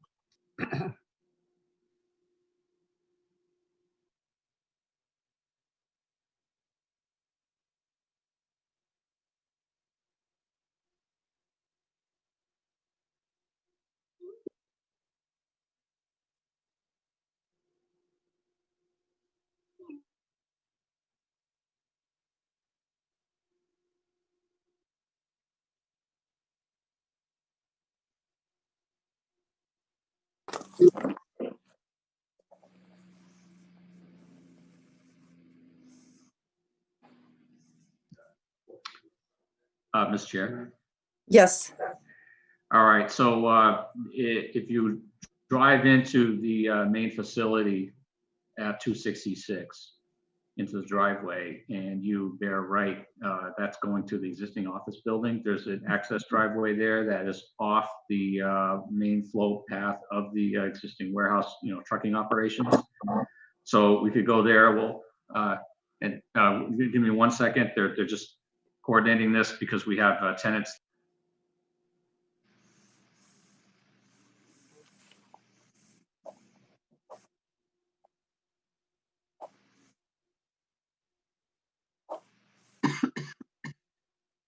Don't forget to vote on this motion.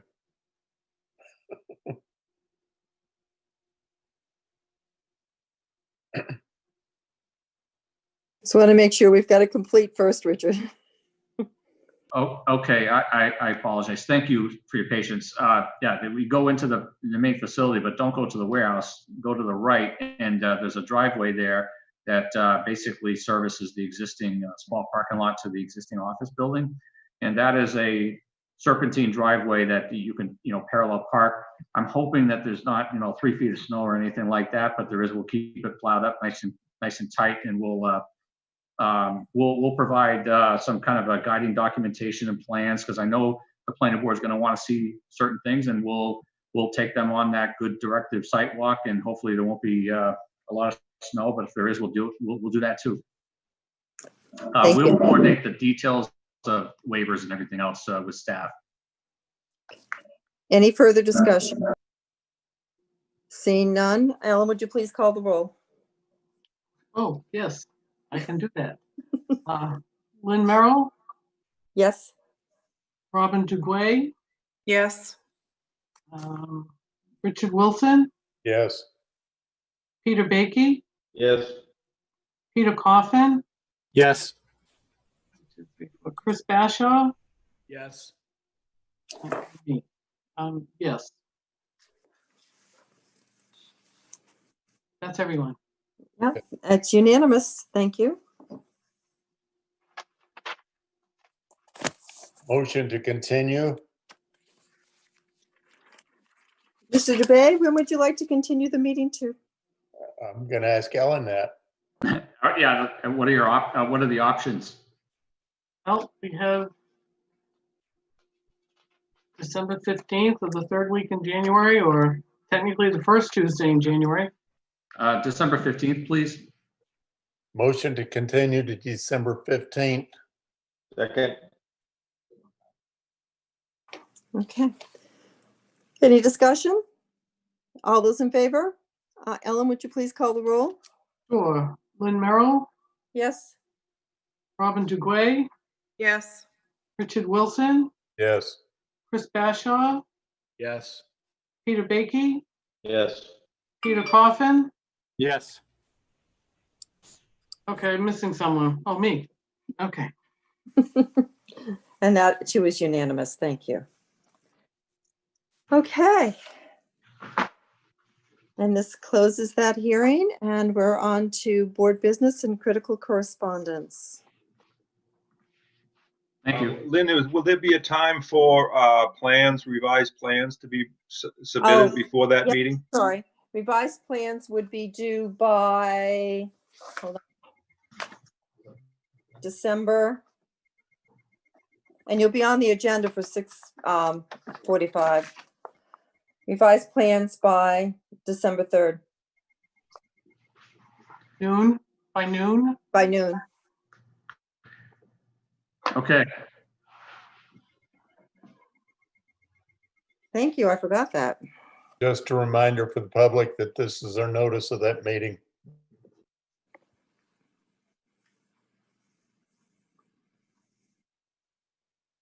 Okay. And I think that concludes this hearing. And we're on to board business and critical correspondence. Ellen, do we have any critical correspondence? No. Okay. And Well, we had a lot of critical correspondence, but you guys got them all already. good. Do I have a motion to accept the minutes of the October 6th meeting?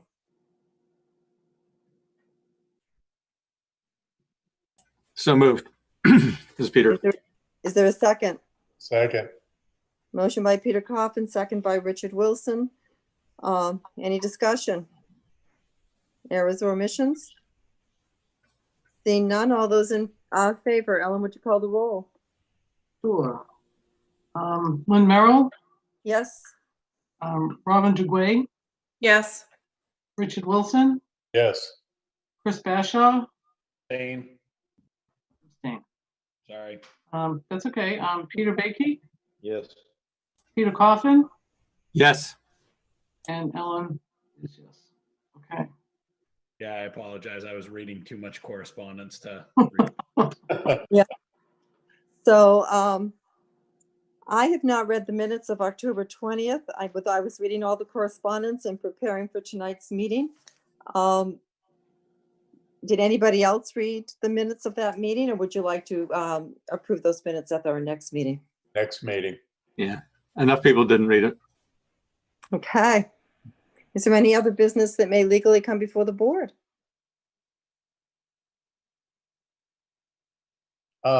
One thing I'll bring up, there's a 9 o'clock site walk at Diamond Oaks. If anybody on the planning board is interested. What day? Friday. Friday. Thank you. It's gonna show up Saturday. Not Saturday. No, Friday. And what is the site walk for? It is to show what they have done and what they plan to do to get their cease and desist removed. And Dennis is going to be there and their representatives and